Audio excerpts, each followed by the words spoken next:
हाँ जी दोस्तों, सृजनात्मक सिक्ख्या संसार दे इस प्लेटफार्म ते जुड़े हुए लगभग 35 ਤੋਂ ਲੈ ਕੇ 40,000 ਤੱਕ ਅਧਿਆਪਕ ਸਹਿਬਾਨ, ਜਿਵੇਂ ਕਿ ਤੁਹਾਨੂੰ ਪਤਾ ਹੈ ਕਿ ਹਰ ਸ਼ਨੀਵਾਰ ਆਓ ਗੱਲਾਂ ਕਰੀਏ ਦੇ ਤਹਿਤ ਅਸੀਂ ਕਿਸੇ ਅਧਿਆਪਕ ਮਹਿਮਾਨ ਦੇ ਨਾਲ, ਅਧਿਆਪਕ ਵਿਸ਼ੇਸ਼ਕ ਦੇ ਨਾਲ ਕਿਸੇ ਮਹੱਤਵਪੂਰਨ ਇਸ਼ੂ ਤੇ ਗੱਲਬਾਤ ਕਰਦੇ ਹਾਂ ਤੇ ਅਸੀਂ ਬਹੁਤ ਮਾਣ ਨਾਲ ਕਹਿ ਸਕਦੇ ਹਾਂ ਕਿ ਸਾਡੇ ਕੋਲੇ ਬਹੁਤ ਪ੍ਰਤਿਭਾਸ਼ੀਲ ਅਧਿਆਪਕ ਨੇ ਤੇ ਇਹ ਜਿਹੜੇ ਸਾਰੇ ਅਧਿਆਪਕ ਨੇ ਇਹਨਾਂ ਕੋਲੇ ਬਹੁਤ ਸਾਰਾ ਟੈਲੈਂਟ ਹੈ, ਇਹਨਾਂ ਦੀਆਂ ਬਹੁਤ ਸਾਰੀਆਂ ਸਪੈਸ਼ਲਾਈਜੇਸ਼ਨ ਨੇ। ਅਲੱਗ-ਅਲੱਗ ਅਧਿਆਪਕਾਂ ਕੋਲੇ ਅਲੱਗ-ਅਲੱਗ ਹੁਨਰ ਨੇ ਤੇ ਇਹ ਚੰਗੀ ਗੱਲ ਹੈ ਕਿ ਅਧਿਆਪਕਾਂ ਦੇ ਵਿੱਚ ਪੜ੍ਹਨ ਲਿਖਣ ਦਾ, ਸਿੱਖਣ ਦਾ ਜਿਹੜਾ ਰੁਝਾਨ ਹੈ ਉਹ ਬਹੁਤ ਵਧਿਆ ਹੋਇਆ ਪਹਿਲਾਂ ਦੇ ਮੁਕਾਬਲੇ। ਕਿਸੇ ਵੇਲੇ ਔੜ ਸੀ ਸਾਡੇ ਸਿੱਖਿਆ ਵਿਭਾਗ ਦੇ ਵਿੱਚ ਪੜ੍ਹਨ ਲਿਖਣ ਵਾਲੇ ਅਧਿਆਪਕ, ਅਧਿਐਨ ਕਰਨ ਵਾਲੇ ਅਧਿਆਪਕ, ਕੁਝ ਨਵਾਂ ਕਰਨ ਵਾਲੇ ਅਧਿਆਪਕ ਘੱਟ ਸੀ, ਪਰ ਪਿਛਲੇ ਸਮੇਂ ਦੇ ਵਿੱਚ ਇਹ ਔੜ ਮੁੱਕੀ ਹੈ ਤੇ ਇਸ ਵੇਲੇ ਸਾਡੇ ਅਧਿਆਪਕ ਲਗਾਤਾਰ ਰਿਸੋਰਸਫੁਲ ਹੁੰਦੇ ਜਾ ਰਹੇ ਨੇ। ਉਹਨਾਂ ਰਿਸੋਰਸਫੁਲ ਅਧਿਆਪਕਾਂ ਦੇ ਵਿੱਚੋਂ ਹਰ ਵਾਰ ਅਸੀਂ ਹਰ ਸੈਟਰਡੇ, ਹਰ ਸ਼ਨੀਵਾਰ ਅਸੀਂ ਕਿਸੇ ਇੱਕ ਅਧਿਆਪਕ ਨੂੰ ਰੂਬਰੂ ਕਰਦੇ ਹਾਂ ਤੇ ਮਹੀਨੇ ਦੇ ਇੱਕ ਸ਼ਨੀਵਾਰ ਪੈਨਲ ਡਿਸਕਸ਼ਨ ਕਰਦੇ ਹਾਂ ਕਿਸੇ ਸਵਾਲ ਦੇ ਉੱਤੇ, ਕਿਸੇ ਮਸਲੇ ਦੇ ਉੱਤੇ। ਸੋ ਅੱਜ ਜਿਹੜੇ ਅਧਿਆਪਕ ਮਹਿਮਾਨ ਸਾਡੇ ਨਾਲ ਨੇ ਉਹ ਨੇ ਜਸਵਿੰਦਰ ਸਿੰਘ ਜਲਾਲ ਤੇ ਜਿਹੜਾ ਵਿਸ਼ੇ ਤੇ ਅਸੀਂ ਗੱਲਬਾਤ ਕਰ ਰਹੇ ਹਾਂ ਉਹ ਬਹੁਤ ਮਹੱਤਵਪੂਰਨ ਮਸਲਾ ਹੈ, ਪੰਜਾਬੀ ਸ਼ਬਦ ਜੋੜਾਂ ਦਾ ਮਸਲਾ। ਤੇ ਮੇਰੇ ਨਾਲ ਇਸ ਵੇਲੇ ਸਾਡੀ ਐਡਮਿਨ ਟੀਮ ਦੇ ਕੁਝ ਮਹੱਤਵਪੂਰਨ ਮੈਂਬਰ ਵੀ ਨਾਲ ਨੇ। ਸੁਖਜੀਵਨ ਕੋ-ਹੋਸਟ ਦੇ ਤੌਰ ਤੇ ਮੇਰੇ ਨਾਲ ਨੇ ਤੇ ਸਾਡੇ ਐਡਮਿਨਸ ਦੇ ਵਿੱਚੋਂ ਮੈਡਮ ਮਨਜਿੰਦਰ ਕੌਰ ਮੇਰੇ ਨਾਲ ਨੇ, ਡਾਕਟਰ ਇੰਦਰਪ੍ਰੀਤ ਧਾਮੀ ਮੇਰੇ ਨਾਲ ਨੇ ਤੇ ਕੁਝ ਹੋਰ ਦੋਸਤ ਵੀ ਜੁੜ ਰਹੇ ਨੇ ਲਗਾਤਾਰ, ਸਵਰਨਜੀਤ ਤੇ ਲਖਵਿੰਦਰ ਸਿੰਘ। ਅਸੀਂ ਕੁਝ ਹੋਰ ਦੋਸਤਾਂ ਦਾ ਵੀ ਸਵਾਗਤ ਕਰਾਂਗੇ। ਸੋ ਸਾਡੀ ਐਡਮਿਨ ਟੀਮ ਦੇ ਮੈਂਬਰਾਂ ਦਾ ਵੀ ਬਹੁਤ-ਬਹੁਤ ਸਵਾਗਤ ਹੈ। ਜਸਵਿੰਦਰ ਜਲਾਲ ਜੀ, ਤੁਹਾਡਾ ਵੀ ਬਹੁਤ-ਬਹੁਤ ਸਵਾਗਤ ਹੈ। ਧੰਨਵਾਦ ਜੀ, ਮਿਹਰਬਾਨੀ ਜੀ। ਜਿੱਥੋਂ ਤੱਕ ਅੱਜ ਦੇ ਵਿਸ਼ੇ ਦਾ ਸਵਾਲ ਹੈ, ਪੰਜਾਬੀ ਸ਼ਬਦ ਜੋੜਾਂ ਦਾ ਮਸਲਾ। ਦੋਸਤੋ, ਕੁਝ ਗੱਲਾਂ ਭਾਸ਼ਾ ਦੇ ਐਂਗਲ ਤੋਂ ਬਹੁਤ ਮਹੱਤਵਪੂਰਨ ਨੇ। ਭਾਸ਼ਾ ਬੁਨਿਆਦੀ ਰੂਪ ਦੇ ਵਿੱਚ ਮੌਖਿਕ ਹੁੰਦੀ ਹੈ। ਸਦੀਆਂ ਤੋਂ, ਜਦੋਂ ਤੋਂ ਆਦਿ ਮਾਨਵ ਨੇ ਥੋੜੀ ਜਿਹੀ ਸੁਰਤ ਸੰਭਾਲਣੀ ਸ਼ੁਰੂ ਕੀਤੀ, ਉਦੋਂ ਤੋਂ ਲੈ ਕੇ ਉਹਨੇ ਆਪਣੇ ਗਲੇ ਦੇ ਅੰਦਰੋਂ ਨਿਕਲਣ ਵਾਲੀਆਂ ਕੁਦਰਤੀ ਆਵਾਜ਼ਾਂ ਨੂੰ ਨਵਾਂ ਆਕਾਰ ਦੇ ਕੇ ਜਾਂ ਉਸ ਆਕਾਰ ਦੀ ਪਹਿਚਾਣ ਕਰਕੇ ਬਹੁਤ ਸਾਰੀਆਂ ਧੁਨੀਆਂ ਦੇ ਅਰਥ ਸਿਰਜੇ, ਸ਼ਬਦ, ਵਾਕ, ਇਹ ਸਾਰਾ ਕੁਝ ਸਿਰਜਿਆ ਗਿਆ ਤੇ ਇਹਨਾਂ ਰਾਹੀਂ ਅਸੀਂ ਸੰਚਾਰ ਕਰਨਾ ਸ਼ੁਰੂ ਕੀਤਾ ਤੇ ਹਜ਼ਾਰਾਂ ਲੱਖਾਂ ਸਾਲ ਇਹ ਸੰਚਾਰ ਮੌਖਿਕ ਹੀ ਰਿਹਾ। ਇਸ ਕਰਕੇ ਬੁਨਿਆਦੀ ਤੌਰ ਤੇ ਦੁਨੀਆ ਦੀ ਹਰ ਭਾਸ਼ਾ ਮੌਖਿਕ ਭਾਸ਼ਾ ਹੁੰਦੀ ਹੈ, ਪਰ ਇੱਕ ਸਮੇਂ ਤੋਂ ਬਾਅਦ ਜਦੋਂ ਅਸੀਂ ਭਾਸ਼ਾ ਨੂੰ ਸੰਭਾਲਣ ਦੀ ਲੋੜ ਮਹਿਸੂਸ ਕੀਤੀ ਤਾਂ ਭਾਸ਼ਾ ਦਾ ਲਿਖਤੀ ਰੂਪ ਹੋਂਦ ਚ ਆਇਆ, ਧੁਨੀਆਂ ਅੱਖਰਾਂ ਦੇ ਵਿੱਚ ਕਨਵਰਟ ਹੋਈਆਂ, ਅੱਖਰ ਸ਼ਬਦਾਂ ਚ ਕਨਵਰਟ ਹੋਏ, ਸ਼ਬਦ ਵਾਕਾਂ ਚ ਕਨਵਰਟ ਹੋਏ। ਮੌਖਿਕ ਭਾਸ਼ਾ ਦੇ ਵਿੱਚ ਇਹ ਸਾਰਾ ਕੁਝ ਉਲਟ ਹੁੰਦਾ ਹੈ। ਮੌਖਿਕ ਭਾਸ਼ਾ ਦੇ ਵਿੱਚ ਵਾਕ ਪਹਿਲਾਂ ਸਿਰਜੇ ਜਾਂਦੇ ਨੇ, ਵਾਕਾਂ, ਕਿਉਂਕਿ ਵਾਕ ਹੀ ਅਰਥ ਸੰਚਾਰ ਕਰ ਸਕਦੇ ਨੇ। ਵਾਕਾਂ ਨੂੰ ਅਸੀਂ ਸ਼ਬਦਾਂ 'ਚ ਤੋੜ ਕੇ ਸਟੱਡੀ ਕਰਦੇ ਹਾਂ, ਸ਼ਬਦਾਂ ਨੂੰ ਫਿਰ ਅੱਖਰਾਂ 'ਚ ਤੋੜ ਕੇ ਸਟੱਡੀ ਕਰਦੇ ਹਾਂ।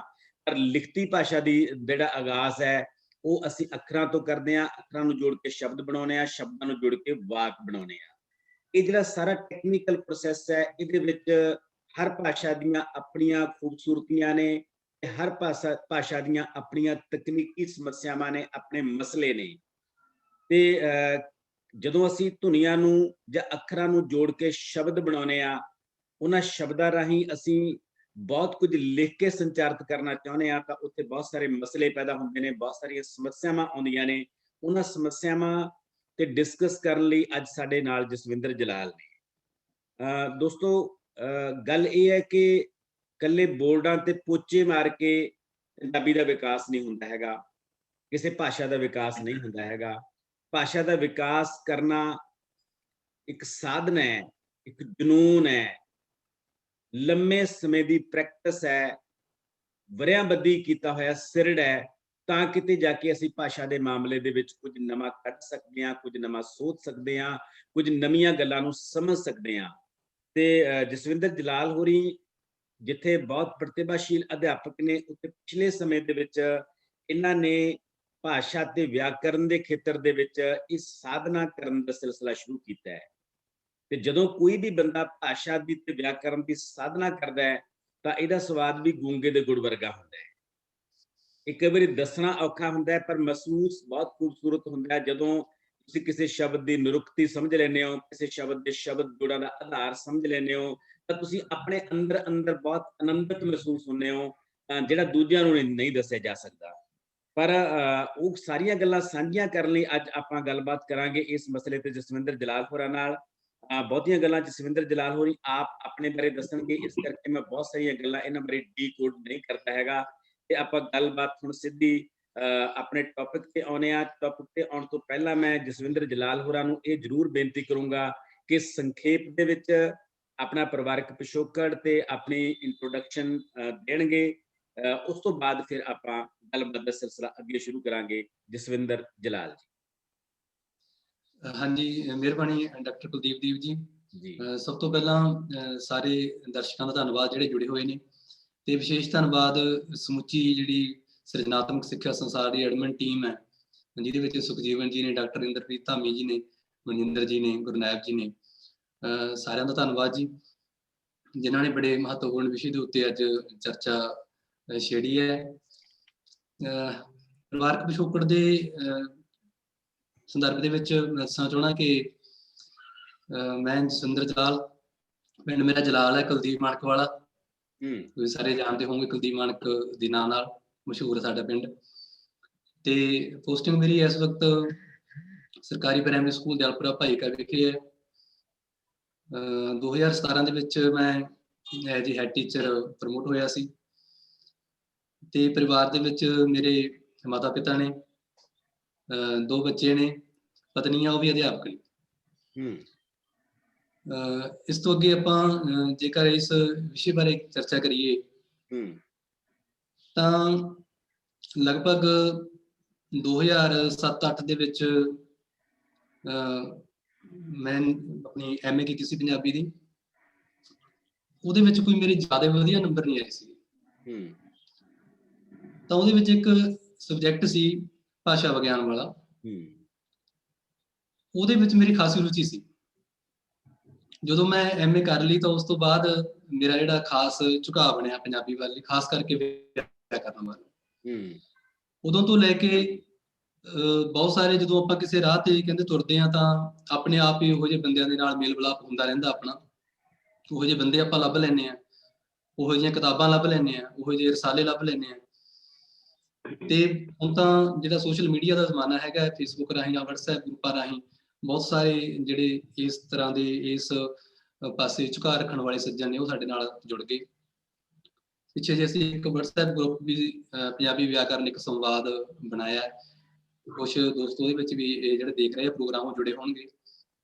ਸੋ ਕੁੱਲ ਮਿਲਾ ਕੇ ਜਿਹੜਾ ਮੇਰਾ ਪਸੰਦੀਦਾ ਵਿਸ਼ਾ ਹੈਗਾ ਉਹ ਪੰਜਾਬੀ ਵਿਆਕਰਨ ਹੈ, ਭਾਸ਼ਾ ਵਿਗਿਆਨ ਹੈ, ਤੇ ਖਾਸ ਕਰਕੇ ਜਿਹੜੀ ਉਹਦੇ ਵਿੱਚੋਂ ਵੀ ਅੱਗੇ ਜੇ ਆਪਾਂ ਗੱਲ ਕਰੀਏ ਤਾਂ ਸ਼ਬਦ ਨਿਰੁਕਤੀ ਹੈ, ਕਿ ਪੰਜਾਬੀ ਜਿਹੜੇ ਅਸੀਂ ਹੁਣ ਸ਼ਬਦ ਬੋਲ ਰਹੇ ਹਾਂ ਅਸਲ ਦੇ ਵਿੱਚ ਕਿੱਥੋਂ ਚੱਲ ਕੇ ਆਏ, ਕਿਵੇਂ ਸਾਰਾ ਕੁਛ ਬਣਿਆ। ਜਿਵੇਂ ਕਿ ਤੁਸੀਂ ਬੜਾ ਖੂਬਸੂਰਤ ਦੱਸਿਆ ਕਿ ਇਹ ਕਿਸੇ ਨੂੰ ਨਹੀਂ ਦੱਸਿਆ ਜਾ ਸਕਦਾ ਕਿ ਇਹ ਕਿੰਨੀ ਕੁ ਵਧੀਆ ਗੱਲ ਹੈਗੀ ਆ। ਸੋ ਇਸ ਤਰ੍ਹਾਂ ਮੇਰਾ ਇਹ ਇਸ ਪਾਸੇ ਜਿਹੜਾ ਰੁਝਾਨ ਬਣਦਾ ਗਿਆ। ਤੇ ਇਸ ਵਕਤ ਮੇਰੇ ਕੋਲੇ ਇਹ ਤਾਂ ਕਹਿ ਸਕਦੇ ਹਾਂ ਕਿ ਕਾਫੀ ਗਿਣਤੀ ਦੇ ਵਿੱਚ ਕਿਤਾਬਾਂ ਨੇ ਇਸ ਵਿਸ਼ੇ ਦੀਆਂ, ਪਰ ਅਜੇ ਵੀ ਮੈਨੂੰ ਲੱਗਦਾ ਕਿ ਮੈਂ ਅਜੇ ਸੇਰ ਚੋਂ ਪੁਣੀ ਵੀ ਨਹੀਂ ਕੱਤੀ। ਇਹ ਇਉਂ ਕਹਿ ਲਈਏ ਕਿ ਸੇਰ ਚੋਂ ਖੰਭਾ ਹੀ ਕੱਤਿਆ ਹਾਲੇ। ਜਿਵੇਂ ਜਿਵੇਂ ਆਪਾਂ ਜਾਣਦੇ ਜਾਂਦੇ ਹਾਂ, ਕੁਛ ਪੜ੍ਹਦੇ ਜਾਂਦੇ ਹਾਂ, ਆਪਾਂ ਕਿੰਨਾ ਨਹੀਂ ਜਾਣਦੇ ਇਹ ਆਪਾਂ ਨੂੰ ਗਿਆਨ ਹੁੰਦਾ ਜਾਂਦਾ। ਤੇ ਬਹੁਤ ਸਾਰੇ ਸਾਥੋਂ ਪਹਿਲਾਂ ਜਿਹੜੇ ਵਿਦਵਾਨ ਹੋਏ ਨੇ, ਪਿਆਰਾ ਸਿੰਘ ਪਦਮ ਜੀ ਨੇ, ਡਾਕਟਰ ਹਰਕੀਰਤ ਸਿੰਘ ਜੀ ਨੇ, GS ਰਿਆਲ ਜੀ ਨੇ, ਹੋਰ ਬੜੀ ਬਹੁਤ ਵੱਡੀ ਸੂਚੀ ਹੈ। ਉਹਨਾਂ ਦਾ ਕੰਮ ਜਦੋਂ ਦੇਖੀਦਾ ਪੜ੍ਹੀਦਾ ਤਾਂ ਇਉਂ ਲੱਗਦਾ ਕਿ ਇਹ ਜਿਹੜੇ ਇਹਨਾਂ ਦੀਆਂ ਜਿਹੜੀਆਂ ਕਿਤਾਬਾਂ ਨੇ ਉਹ ਮੁੜ ਪਬਲਿਸ਼ ਹੋਣੀਆਂ ਚਾਹੀਦੀਆਂ, ਮੁੜ ਕੇ ਪ੍ਰਕਾਸ਼ਿਤ ਹੋਣੀਆਂ ਚਾਹੀਦੀਆਂ। ਜਿਹੜਾ ਇੱਕ ਖਜ਼ਾਨਾ ਪਿਆ ਹੈਗਾ ਆਪਣੇ ਕੋਲੇ ਕਿਤਾਬਾਂ ਦੇ ਰੂਪ ਦੇ ਵਿੱਚ, ਉਹ ਮੁੜ ਕੇ ਫਿਰ ਸਾਰਿਆਂ ਦੇ ਸਾਹਮਣੇ ਆਉਣਾ ਚਾਹੀਦਾ। ਤੇ ਬਹੁਤ ਸਾਰੀਆਂ ਕਿਤਾਬਾਂ ਇਹਨਾਂ ਦੇ ਵਿੱਚੋਂ ਉਹ ਹੁਣ ਪ੍ਰਕਾਸ਼ਿਤ ਨਹੀਂ ਹੋ ਰਹੀਆਂ, ਅਵੇਲੇਬਲ ਨਹੀਂ ਹੈਗੀਆਂ ਦੁਕਾਨਾਂ ਦੇ ਉੱਤੇ। ਬਹੁਤ ਲੱਭਣ ਦੀ ਕੋਸ਼ਿਸ਼ ਕਰੀਦੀ ਹੈ। WhatsApp ਦੇ ਰੂਪ ਵਿੱਚ, PDF ਦੇ ਰੂਪ ਵਿੱਚ ਉਹ ਕਿਤੇ ਨਾ ਕਿਤੇ ਕੋਈ ਸੱਜਣ ਭੇਜ ਦਿੰਦਾ ਹੈ, ਉਸ ਤੋਂ ਜਿਹੜਾ ਪੜ੍ਹ ਲਈਦਾ। ਸੋ ਇਸ ਤੇ ਕੰਮ ਹੋਣ ਦੇ ਕੰਮ ਜ਼ਿਆਦਾ ਹੋਣ ਵਾਲਾ ਪਿਆ ਹੈ। ਹਾਂਜੀ ਬਿਲਕੁਲ, ਜਿਵੇਂ ਤੁਸੀਂ ਕਿਹਾ ਕਿ ਜਦੋਂ ਬੰਦੇ ਨੂੰ ਇਹ ਅਹਿਸਾਸ ਹੋਣ ਲੱਗ ਜਾਂਦਾ ਹੈ ਕਿ ਉਹਨੇ ਸਿਰ ਚੋਂ ਸਿਰਫ ਫੰਬਾ ਕੱਤਿਆ ਜਾਂ ਪੂਣੀ ਕੱਤੀ ਹੈ ਤੇ ਬਹੁਤ ਕੁਝ ਅਜੇ ਕੱਤਣ ਵਾਲਾ ਪਿਆ ਹੈ, ਤਾਂ ਇਹ ਆਪਣੇ ਆਪ ਹੀ ਅਧਿਐਨ ਵੱਲ ਜਾਣ ਦਾ ਇੱਕ ਰਾਹ ਹੁੰਦਾ ਹੈ। ਕਿਉਂਕਿ ਜਿੰਨਾ ਸਾਨੂੰ ਘੱਟ ਗਿਆਨ ਹੁੰਦਾ ਉਨਾ ਹੀ ਅਸੀਂ ਆਪਣੇ ਆਪ ਨੂੰ ਮੁਕੰਮਲ ਮਹਿਸੂਸ ਕਰਦੇ ਹਾਂ, ਤੇ ਜਿੰਨਾ ਵੱਧ ਗਿਆਨ ਹੁੰਦਾ ਉਨਾ ਹੀ ਅਸੀਂ ਆਪ ਨੂੰ ਊਣੇ ਮਹਿਸੂਸ ਕਰਦੇ ਹਾਂ। ਤੇ ਆਪਣੇ ਆਪ ਨੂੰ ਊਣੇ ਮਹਿਸੂਸ ਕਰਨਾ ਹੀ ਸਿੱਖਣ ਦਾ ਰਾਹ ਹੈ, ਵਿਦਿਆਰਥੀ ਹੋਣ ਦਾ ਰਾਹ ਹੈ। ਤੇ ਤੁਸੀਂ ਇਹ ਰਾਹ ਮਹਿਸੂਸ ਕੀਤਾ, ਇਹ ਆਪਣੇ ਆਪ ਦੇ ਵਿੱਚ ਬਹੁਤ ਖੂਬਸੂਰਤ ਗੱਲ ਹੈ। ਹੁਣ ਆਪਾਂ ਆਪਣੇ ਟੌਪਿਕ ਵੱਲ ਆਉਂਦੇ ਹਾਂ ਪ੍ਰੋਪਰ ਰੂਪ ਦੇ ਵਿੱਚ। ਦੋਸਤੋ, ਜਿਹੜੀ ਪੰਜਾਬੀ ਹੈ ਇੱਕ ਟੋਨਲ ਭਾਸ਼ਾ ਦੇ ਤੌਰ ਤੇ ਜਾਣੀ ਜਾਂਦੀ ਹੈ, ਸੁਰਾਤਮਕ ਭਾਸ਼ਾ ਦੇ ਤੌਰ ਤੇ ਜਾਣੀ ਜਾਂਦੀ ਹੈ। ਟੋਨਲ ਤੇ ਨਾਨ ਟੋਨਲ ਲੈਂਗੁਏਜ ਦੁਨੀਆ ਦੀਆਂ ਕੈਟਾਗਰੀਜ਼ ਨੇ ਦੋ ਭਾਸ਼ਾਵਾਂ ਦੀਆਂ। ਤੇ ਬਹੁਤ ਸਾਰੀਆਂ ਭਾਸ਼ਾਵਾਂ ਨਾਲੋਂ ਇਹਦੇ ਬਹੁਤ ਸਾਰੇ ਵਖਰੇਵੇਂ ਨੇ, ਬਹੁਤ ਸਾਰੀਆਂ ਖੂਬਸੂਰਤੀਆਂ ਨੇ, ਬਹੁਤ ਸਾਰੀਆਂ ਸਮੱਸਿਆਵਾਂ ਨੇ। ਪਹਿਲਾ ਸਵਾਲ ਤੁਹਾਨੂੰ ਮੈਂ ਇਹ ਕਰਨਾ ਚਾਹੂੰਗਾ ਕਿ ਪੰਜਾਬੀ ਭਾਸ਼ਾ ਦੀਆਂ ਤੁਹਾਨੂੰ ਕਿਹੜੀਆਂ ਖੂਬਸੂਰਤੀਆਂ ਲੱਗਦੀਆਂ ਨੇ, ਜਿਨ੍ਹਾਂ ਬਾਰੇ ਤੁਸੀਂ ਮੋਟੇ ਤੌਰ ਤੇ ਕੁਝ ਗੱਲਾਂ ਸਾਨੂੰ ਪੰਜਾਬੀ ਭਾਸ਼ਾ ਬਾਰੇ ਦੱਸ ਸਕੋ, ਤਾਂ ਕਿ ਆਪਾਂ ਆਪਣੀ ਅਗਲੀ ਗੱਲ ਵਾਸਤੇ ਰਾਹ ਪੱਧਰਾ ਕਰ ਸਕੀਏ। ਬਿਲਕੁਲ, ਉਹਦੀਆਂ ਬੜੀਆਂ ਖੂਬਸੂਰਤੀਆਂ ਨੇ। ਇੱਕ ਖੂਬਸੂਰਤੀ ਤਾਂ ਤੁਸੀਂ ਗੱਲ ਕੀਤੀ ਹੈ ਕਿ ਸੁਰਾਤਮਕ ਭਾਸ਼ਾ ਹੈ ਇਹ ਜੀ। ਤੇ ਜਿੰਨੀਆਂ ਵੀ ਜਿਹੜੀਆਂ ਇੰਡੋ ਯੂਰਪੀਅਨ ਲੈਂਗੁਏਜ ਨੇ, ਜਿਹੜੀਆਂ ਖਾਸ ਕਰਕੇ ਉੱਤਰ ਭਾਰਤ ਦੀਆਂ ਨੇ, ਉਹਨਾਂ ਦੇ ਵਿੱਚ ਜਿਹੜੀ ਹੋਰਾਂ ਦੇ ਵਿੱਚ ਜਿਹੜੀ ਸੁਰ ਨਹੀਂ ਹੈਗੀ। ਤੇ ਜਿੱਥੇ ਕਿਸੇ ਭਾਸ਼ਾ ਦੇ ਵਿੱਚ ਕੋਈ ਖੂਬਸੂਰਤੀ ਹੁੰਦੀ ਹੈ, ਵਿਲੱਖਣਤਾ ਹੁੰਦੀ ਹੈ, ਉਹੀ ਕਈ ਵਾਰੀ ਕਿਸੇ ਨਾ ਕਿਸੇ ਮੋੜ ਤੇ ਆ ਕੇ ਮੁਸ਼ਕਲ ਵੀ ਬਣ ਜਾਂਦੀ ਹੈ ਉਹਦੇ ਲਈ। ਤਾਂ ਕਿਉਂਕਿ ਇਹ ਸੁਰਾਤਮਕ ਭਾਸ਼ਾ ਹੈ, ਸੁਰ ਇਹਦੇ ਵਿੱਚ ਕਾਫੀ ਵੱਡਾ ਜਿਹੜਾ ਰੋਲ ਨਿਭਾਉਂਦੀ ਹੈ, ਖਾਸ ਕਰਕੇ ਪੰਜਾਬੀ ਸ਼ਬਦਾਵਲੀ ਦੇ ਵਿੱਚ। ਇਸ ਲਈ ਜਿੱਥੇ ਵੀ ਇਹ ਸੁਰ ਆ ਜਾਂਦੀ ਹੈ, ਉੱਥੇ ਸ਼ਬਦ ਜੋੜਾਂ ਦੇ ਵਿੱਚ ਉਸ ਦਾ ਗੁਰਮੁਖੀ ਦੇ ਵਿੱਚ ਲਿਖਣ ਦੇ ਵਿੱਚ ਉਹਨੂੰ ਜਿਹੜੇ ਭੁਲੇਖੇ ਹੈਗੇ ਉਹ ਪੈਦਾ ਹੋਣੇ ਸ਼ੁਰੂ ਹੋ ਜਾਂਦੇ ਹੈਗੇ। ਕਿਉਂਕਿ ਅਜੇ ਤੱਕ ਸੁਰ ਨੂੰ ਦਰਸਾਉਣ ਦੇ ਲਈ ਕੋਈ ਜਿਹੜਾ ਚਿੰਨ੍ਹ ਹੈਗਾ ਉਸ ਕਿਸਮ ਦਾ ਨਹੀਂ ਘੜਿਆ ਗਿਆ। ਜ਼ਿਆਦਾਤਰ ਹਾਹੇ ਦੀ ਮਦਦ ਦੇ ਨਾਲ ਹੀ ਜਿਹੜਾ ਉਹ ਡੰਗ ਸਾਰ ਲਿਆ ਜਾਂਦਾ ਹੈਗਾ। ਤਾਂ ਇਹ ਸਭ ਤੋਂ ਵਧੀਆ, ਸਭ ਤੋਂ ਜਿਹੜੀ ਵੱਡੀ ਵਿਸ਼ੇਸ਼ਤਾ ਉਹ ਇਹ ਹੈਗੀ ਹੈ। ਦੂਜੀ ਵਿਸ਼ੇਸ਼ਤਾ ਕਿ ਇਹ ਜਿਵੇਂ ਡਾਕਟਰ ਹਰਕੀਰਤੀ ਜੀ ਕਹਿੰਦੇ, ਉਹਨਾਂ ਦੀ ਇੱਕ ਕਿਤਾਬ ਹੈ ਪੰਜਾਬੀ ਦੀਆਂ ਭਾਸ਼ਾਈ ਵਿਸ਼ੇਸ਼ਤਾਵਾਂ। ਤਾਂ ਉਹ ਵੀ ਹੁਣ ਕਿਤਾਬ ਮਿਲਦੀ ਨਹੀਂ ਹੈ। ਤਾਂ ਉਹਦੇ ਵਿੱਚ ਉਹਨਾਂ ਨੇ ਦੱਸਿਆ ਕਿ ਵਿਸ਼ੇਸ਼ਤਾਵਾਂ ਦੇ ਵਿੱਚ ਦੱਸਦੇ ਆ ਕਿ ਇਹ ਮਰਦਾਵੀ ਭਾਸ਼ਾ ਹੈ। ਜੇਕਰ ਆਪਾਂ ਇਹ ਜੋੜ ਘਟਾਓ ਕਰਨਾ ਹੋਵੇ ਕਿ ਇਹਦੇ ਵਿੱਚ ਜਿਹੜੇ ਪੁਲਿੰਗ ਸ਼ਬਦਾਵਲੀ ਕਿੰਨੀ ਕੁ ਹੈ ਤੇ ਇਲਿੰਗ ਸ਼ਬਦਾਵਲੀ ਕਿੰਨੀ ਕੁ ਹੈ, ਤਾਂ ਪੁਲਿੰਗ ਸ਼ਬਦਾਵਲੀ ਇਲਿੰਗ ਦੇ ਇੱਥੋਂ ਤੱਕ ਕਿ ਜਿੰਨਾ ਜਿਹੜੇ ਕੋਈ ਸ਼ਬਦਾਂ ਦੇ ਵਿੱਚ ਭਾਵੇਂ ਲਿੰਗ ਵੀ ਸ਼ਾਮਲ ਹੋਣ, ਉਹਨਾਂ ਦਾ ਨਾਮ ਵੀ ਪੁਲਿੰਗ ਵਰਗਾ ਹੀ ਰੱਖ ਲਿਆ ਜਾਂਦਾ। ਜਿਵੇਂ ਵੱਗ ਹੈ, ਵੱਗ ਦੇ ਵਿੱਚ ਜਿਹੜੇ ਪਸ਼ੂ ਆ ਉਹ ਇਲਿੰਗ ਵੀ ਹੈ, ਪੁਲਿੰਗ ਵੀ ਹੈ, ਪਰ ਫਿਰ ਵੀ ਜਿਹੜਾ ਵੱਗ ਹੈਗਾ ਉਸ ਨੂੰ ਆਪਾਂ ਪੁਲਿੰਗ ਦੇ ਤੌਰ ਤੇ ਦੇਖਦੇ ਹਾਂ। ਇਸੇ ਤਰ੍ਹਾਂ ਹੋਰ ਬੜੀ ਸਾਰੀ ਸ਼ਬਦਾਵਲੀ ਹੈਗੀ ਹੈ ਜਿਹੜੀ ਕਿ ਜਿਹਦੇ ਵਿੱਚ ਦੋਵੇਂ ਚੀਜ਼ਾਂ ਹੀ ਸ਼ਾਮਲ ਹੁੰਦੀਆਂ, ਪਰ ਜ਼ਿਆਦਾ ਉਸ ਨੂੰ ਪੁਲਿੰਗ ਦੇ ਰੂਪ ਚ ਲੈ ਲਿਆ ਜਾਂਦਾ। ਇਸ ਤੋਂ ਬਿਨਾਂ ਜਿਹੜੀ ਸਪਸ਼ਟਤਾ ਬੜੀ ਹੈ ਇਹਦੇ ਉਚਾਰਨ ਦੇ ਵਿੱਚ, ਮਤਲਬ ਸਮਝਿਆ ਬੜੀ ਆਸਾਨੀ ਦੇ ਨਾਲ ਜਾ ਸਕਦਾ ਹੈ। ਇਹ ਕਹਿ ਲਈਏ ਆਪਾਂ, ਜਿਵੇਂ ਕਿ ਆਪਾਂ ਸੰਸਕ੍ਰਿਤ ਚ ਦੇਖਦੇ ਹਾਂ ਜਾਂ ਹਿੰਦੀ ਚ ਦੇਖਦੇ ਹਾਂ, ਬਹੁਤ ਸਾਰੇ ਜਿਹੜੇ ਦੁੱਤ ਜਿਹੜੇ ਅੱਖਰ ਹੈਗੇ ਆ ਉਹ ਆਉਂਦੇ ਆ, ਤੇ ਪੰਜਾਬੀ ਦੇ ਵਿੱਚ ਜਿਹੜੀ ਹੈਗੀ ਆ ਦੁੱਤਤਾ ਉਹ ਹੈਗੀ ਹੈ, ਪਰ ਉਵੇਂ ਨਹੀਂ ਹੈ, ਉਨੀ ਜ਼ਿਆਦਾ ਨਹੀਂ ਹੈਗੀ। ਬਹੁਤ ਸਾਰੇ ਜਿਹੜੇ ਦੁੱਤ ਸੀ ਹਿੰਦੀ ਤੋਂ ਆਏ, ਸੰਸਕ੍ਰਿਤ ਤੋਂ ਆਏ, ਉਹਨਾਂ ਨੂੰ ਆਪਾਂ ਇਕਹਿਰੇ ਕਰ ਲਿਆ, ਅੱਡ ਅੱਡ ਕਰ ਲਿਆ। ਜਿਵੇਂ ਉਹਨਾਂ ਦਾ ਸੀ ਇੰਦਰ, ਪੁੱਤਰ, ਤਾਂ ਆਪਾਂ ਪੁੱਤਰ ਕਰ ਲਿਆ, ਇੰਦਰ ਕਰ ਲਿਆ।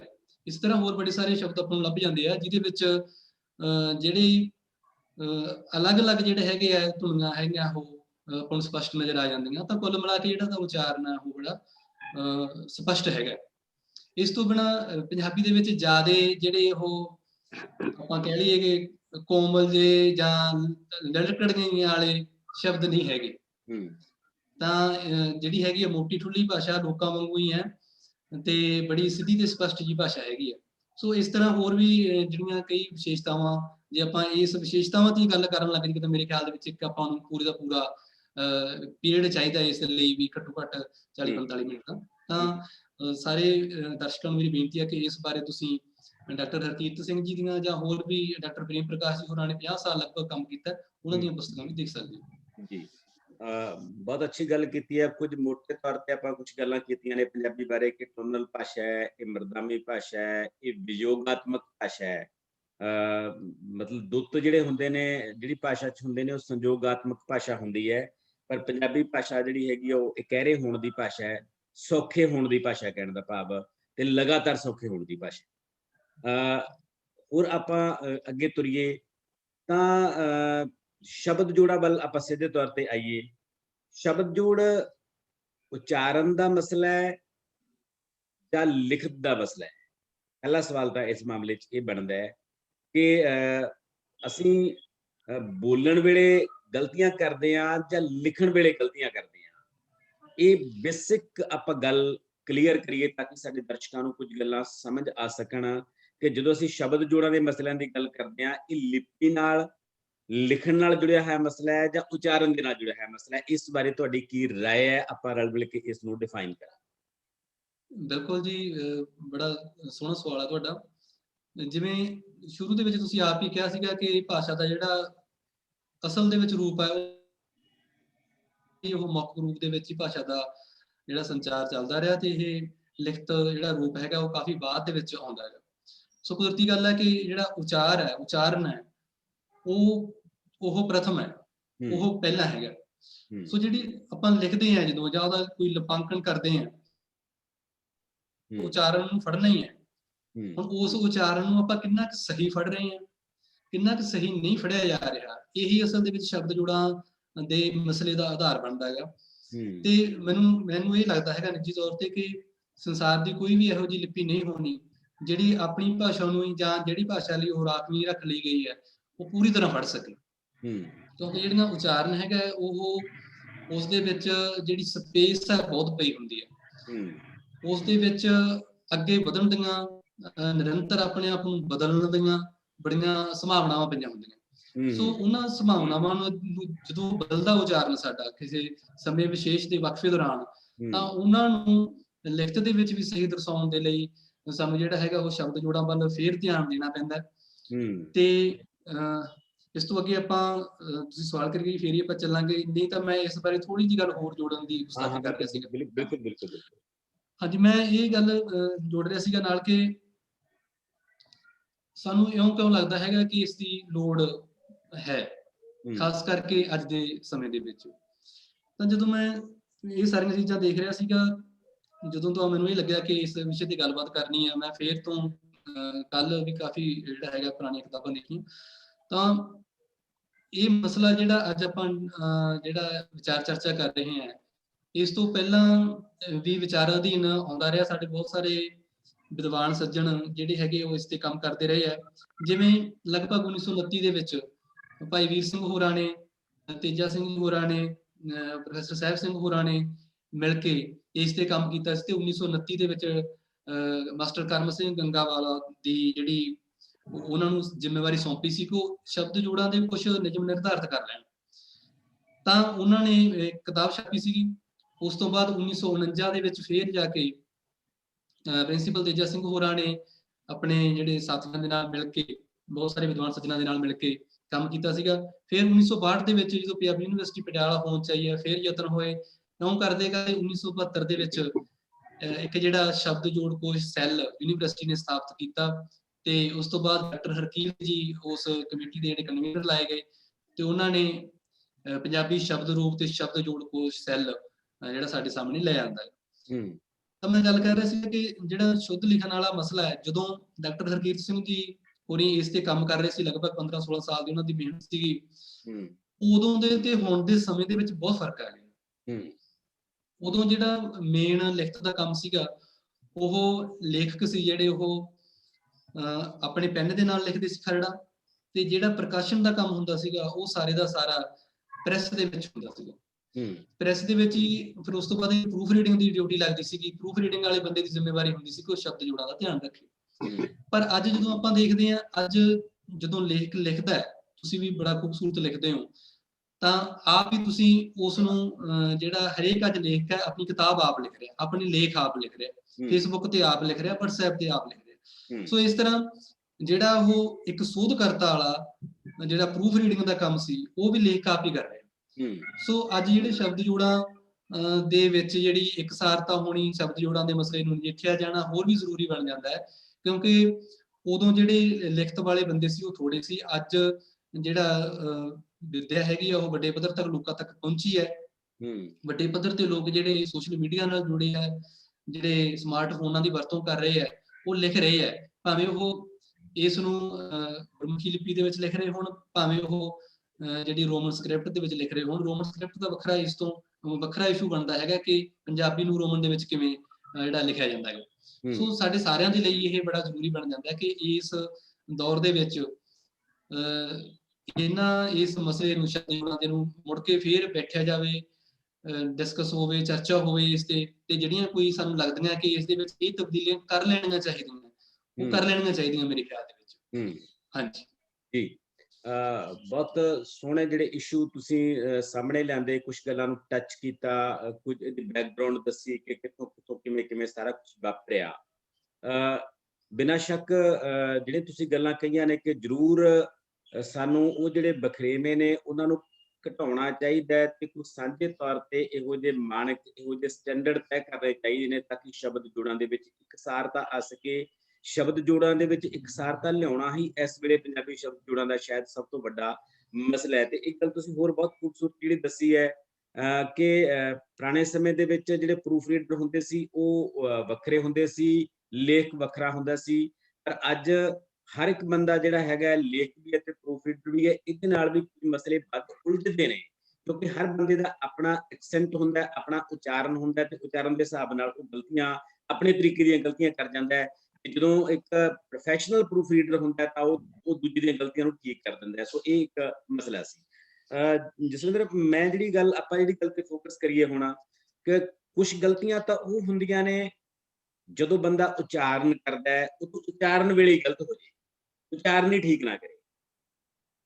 ਜਦੋਂ ਉਚਾਰਨ ਠੀਕ ਨਹੀਂ ਹੋਊਗਾ ਤਾਂ ਫਿਰ ਲਿਖਤ ਤਾਂ ਠੀਕ ਹੋਣੀ ਓ ਨਹੀਂ ਹੈਗੀ, ਕਿਉਂਕਿ ਬੰਦਾ ਜਿਵੇਂ ਉਚਾਰਦਾ ਹੈ ਉਹਨੂੰ ਉਵੇਂ ਹੀ ਲਿਖਣ ਦੀ ਕੋਸ਼ਿਸ਼ ਕਰਦਾ ਹੈ।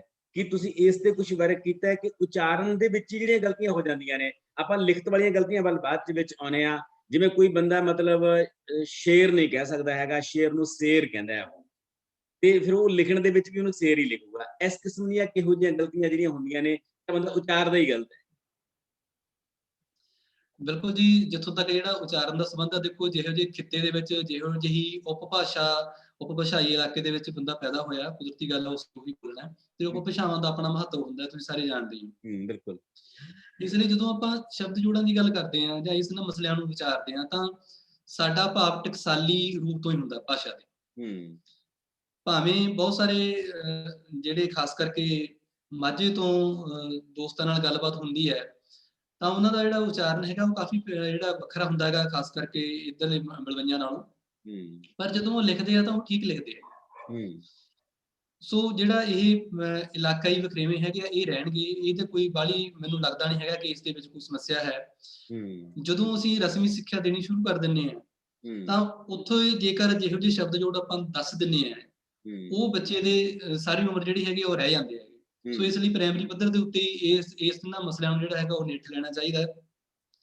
ਅਗਲੀ ਗੱਲ ਜਿਹੜੀ ਤੁਸੀਂ ਕਹਿੰਦੇ ਹੋ ਕਿ ਜੇਕਰ ਕੋਈ ਬੰਦਾ ਇਸ ਤਰ੍ਹਾਂ ਬੋਲਦਾ ਹੈ, ਇਲਾਕਾਈ ਜਿਹੜਾ ਵਖਰੇਵੇਂ ਦੀ ਗੱਲ ਹੈਗੀ ਤਾਂ ਜਦੋਂ ਅਸੀਂ ਦੇਖਿਆ ਹੋਊਗਾ ਕਿ ਜਦੋਂ ਅਸੀਂ ਪੁੱਠੇ ਕਾਮਿਆਂ ਦੇ ਵਿੱਚ ਕਿਸੇ ਦੀ ਕਹੀ ਹੋਈ ਗੱਲ ਨੂੰ ਲਿਖਦੇ ਹਾਂ ਜਾਂ ਬਹੁਤ ਸਾਰੇ ਨਾਟਕਾਂ ਦੇ ਵਿੱਚ, ਕਹਾਣੀਆਂ ਦੇ ਵਿੱਚ ਜਦੋਂ ਕੋਈ ਇਸ ਤਰ੍ਹਾਂ ਦਾ ਲੇਖਕ ਨੇ ਵਖਰੇਵਾਂ ਦਰਸਾਉਣਾ ਹੁੰਦਾ ਹੈਗਾ, ਕੋਈ ਭਾਸ਼ਾਈ ਵਖਰੇਵਾਂ ਦਰਸਾਉਣਾ ਹੁੰਦਾ ਕਿ ਉੱਥੋਂ ਦਾ ਜਿਹੜਾ ਹੈਗਾ ਵਕਤਾ ਹੈਗਾ, ਉੱਥੋਂ ਦਾ ਪਾਤਰ ਹੈ, ਤਾਂ ਉਹ ਉਹਨੂੰ ਉਸ ਤਰ੍ਹਾਂ ਲਿਖ ਦਿੰਦਾ ਹੈ, ਉਸ ਤਰ੍ਹਾਂ ਲਿਖ ਦਿੰਦਾ ਉਹ, ਤਾਂ ਇਹ ਕੋਈ ਗਲਤ ਨਹੀਂ ਹੈਗਾ। ਪਰ ਜਦੋਂ ਅਸੀਂ ਗੱਲ ਕਰਦੇ ਹਾਂ ਤਾਂ ਅਸੀਂ ਟਕਸਾਲੀ ਰੂਪ ਦੀ ਗੱਲ ਕਰਦੇ ਹਾਂ। ਜਿਹੜੀ ਟੈਕਸਟ ਹੈਗੀ ਆ ਪੰਜਾਬੀ ਦਾ ਪਾਠ ਹੈਗਾ ਉਸ ਦੀ ਗੱਲ ਕਰਦੇ ਹਾਂ ਤਾਂ ਉਹ ਜਦੋਂ ਅਸੀਂ ਉਦੋਂ ਗੱਲ ਕਰਾਂਗੇ ਤਾਂ ਅਸੀਂ ਕੁਦਰਤੀ ਗੱਲ ਆ ਇਸ ਚੀਜ਼ ਦਾ ਧਿਆਨ ਰੱਖਾਂਗੇ ਕਿ ਜਿਹੜੇ ਸ਼ਬਦ ਜੋੜ ਹੈਗੇ ਆ ਉਹ ਠੀਕ ਹੋਣ। ਠੀਕ ਗਲਤ ਦੀ ਪਰਿਭਾਸ਼ਾ ਕੋਈ ਇਹ ਨਹੀਂ ਹੈ ਕਿ ਉਹ ਕੋਈ ਗਲਤ ਹੋਊਗਾ।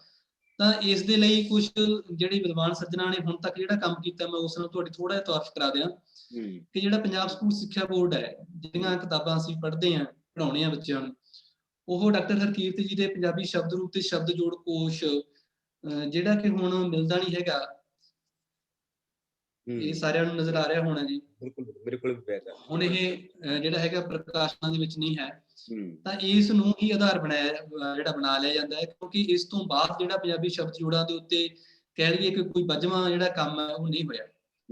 ਤਾਂ ਇਸ ਨੂੰ ਆਧਾਰ ਬਣਾ ਕੇ ਆਪਾਂ ਕਾਫੀ ਮਸਲੇ ਜਿਹੜੇ ਹੈਗੇ ਆ ਉਹ ਹੱਲ ਹੋ ਜਾਂਦੇ ਆ, ਇਕਸਾਰਤਾ ਆ ਜਾਂਦੀ ਹੈ। ਪਰ ਫਿਰ ਵੀ ਇੱਥੋਂ ਤੱਕ ਨਹੀਂ ਗੱਲ ਹੈ, ਇਸ ਤੋਂ ਅੱਗੇ ਵੀ ਜਿਹੜੀ ਗੱਲ ਕਰਨ ਦੀ ਲੋੜ ਹੈ।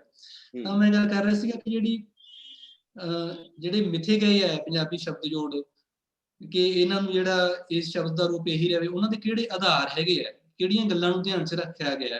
ਉਹ ਸਭ ਤੋਂ ਪਹਿਲਾਂ ਨਿਰੁਕਤੀ ਨੂੰ ਧਿਆਨ 'ਚ ਰੱਖਿਆ ਗਿਆ ਕਿ ਸ਼ਬਦ ਕਿੱਥੋਂ ਆਇਆ ਸੀ, ਤੇ ਕੀ ਅਸੀਂ ਲਿਖਣ ਸਮੇਂ ਉਸ ਸ਼ਬਦ ਦੀ ਜਿਹੜੀ ਨਿਰੁਕਤੀ ਦਾ ਜਿਹੜਾ ਪਤਾ ਮਿਲਦਾ ਹੈਗਾ, ਕਿ ਅਸੀਂ ਉਹਨੂੰ ਤਾਂ ਨਹੀਂ ਜਿਹੜਾ ਖਰਾਬ ਕਰ ਰਹੇ, ਕਿ ਉਹ ਤਾਂ ਨਸ਼ਟ ਨਹੀਂ ਹੋ ਰਿਹਾ।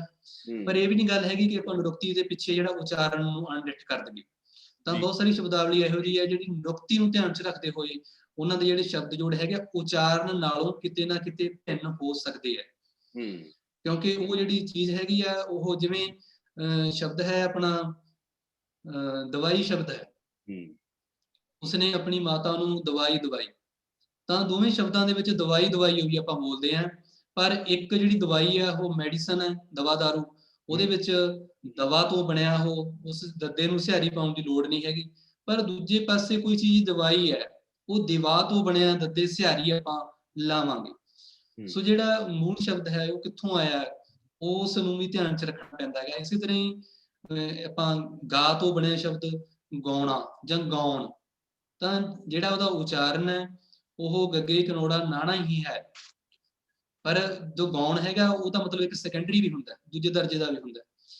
ਸੋ ਉਹਨਾਂ ਦੋਵਾਂ ਦੇ ਵਿੱਚ ਵਖਰੇਵਾਂ ਦਰਸਾਉਣ ਦੇ ਲਈ ਤੇ ਜਿਹੜੀ ਸ਼ਬਦ ਦੀ ਨਿਰੁਕਤੀ ਹੈਗੀ ਹੈ, ਸ਼ਬਦ ਜਿਹੜਾ ਮੂਲ ਹੈ ਉਹ ਨਾ ਗਵਾਚ ਜੇ, ਉਸ ਨੂੰ ਕਾਇਮ ਰੱਖਣ ਦੇ ਲਈ ਅਸੀਂ ਜਿਹੜਾ ਗੀਤਾਂ ਵਾਲਾ ਹੈਗਾ ਗਾਉਣ, ਉਸ ਨੂੰ ਗੱਗੇ ਨੂੰ ਕੰਨਾ ਲਾ ਦਿੰਦੇ। ਇਸੇ ਤਰ੍ਹਾਂ ਪਾਉਣ ਸ਼ਬਦ ਆ, ਪਾ ਤੋਂ ਪਾਉਣ, ਤੇ ਜੇਕਰ ਪੱਪੇ ਨੂੰ ਕਨੌੜਾ ਲਿਖ ਦਿਆਂਗੇ ਤਾਂ ਪਾਉਣ ਹਵਾ ਬਣ ਜੂਗੀ। ਸੋ ਇਸ ਤਰ੍ਹਾਂ ਦੇ ਜਿੱਥੇ ਵੀ ਸਾਨੂੰ ਲੋੜ ਲੱਗਦੀ ਹੈਗੀ ਹੈ, ਉਹ ਜਿਹੜੀ ਸ਼ਬਦ ਦਾ ਜਿੱਥੋਂ ਆਇਆ ਸ਼ਬਦ, ਉਸ ਨੂੰ ਕਾਇਮ ਰੱਖਣ ਦੇ ਲਈ ਜਿਹੜੇ ਉਹਦੇ ਸ਼ਬਦ ਜੋੜਾਂ ਦੇ ਵਿੱਚ ਉਚਾਰਨ ਨਾਲੋਂ ਭਾਵੇਂ ਉਹ ਕੋਈ ਭਿੰਨਤਾ ਹੋ ਸਕਦੀ ਹੈਗੀ, ਪਰ ਉਸਨੂੰ ਕਾਇਮ ਰੱਖਣ ਦੇ ਲਈ ਇਹ ਚੀਜ਼ਾਂ ਲੈ ਜਾਂਦੀਆਂ।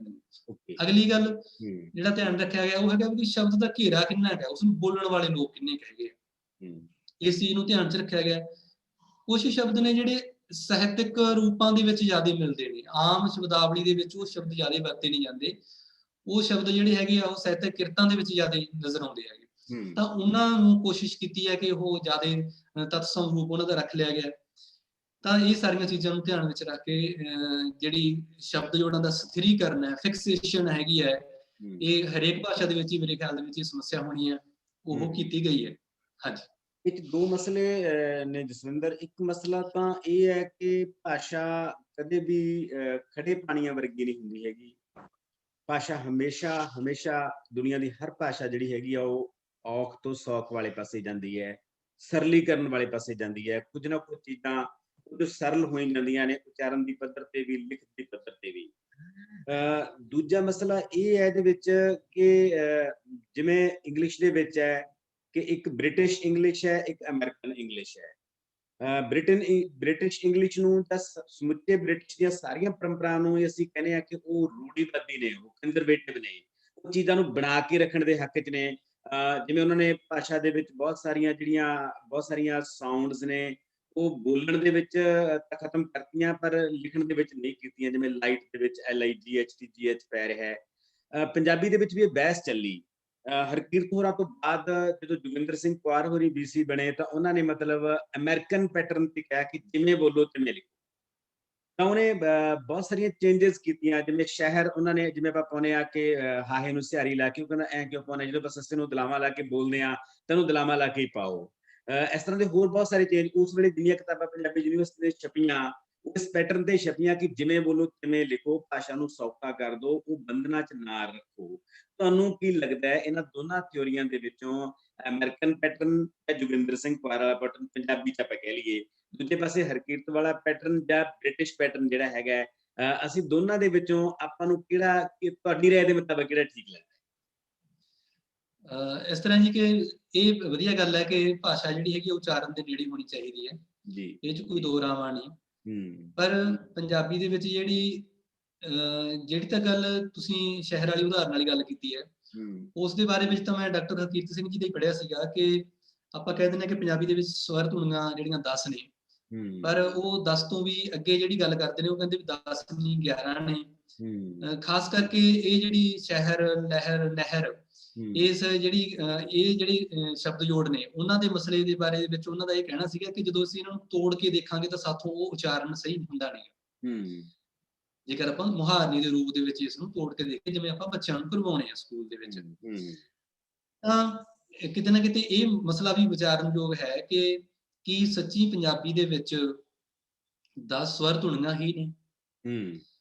ਇਸ ਤੋਂ ਬਿਨਾਂ ਜਿਹੜੀ ਆਪਾਂ ਕਈ ਸ਼ਬਦਾਂ ਦੇ ਪਿੱਛੇ ਪਿੱਛੇ ਜਿਹੜੀ ਸਵਰ ਹੈਗਾ ਉਹਨੂੰ ਵਧਾ ਦਿੰਦੇ ਆ, ਜਿਵੇਂ ਤਲਾ, ਸੁਭਾਅ ਹੈ, ਉੱਥੇ ਆਪਾਂ ਇਹ ਜਿਹੜਾ ਕੰਮ ਕਰ ਰਹੇ ਹਾਂ ਕਿ ਪਿੱਛੇ ਇੱਕ ਹੋਰ ਆੜਾ ਲਾ ਲਿਆ।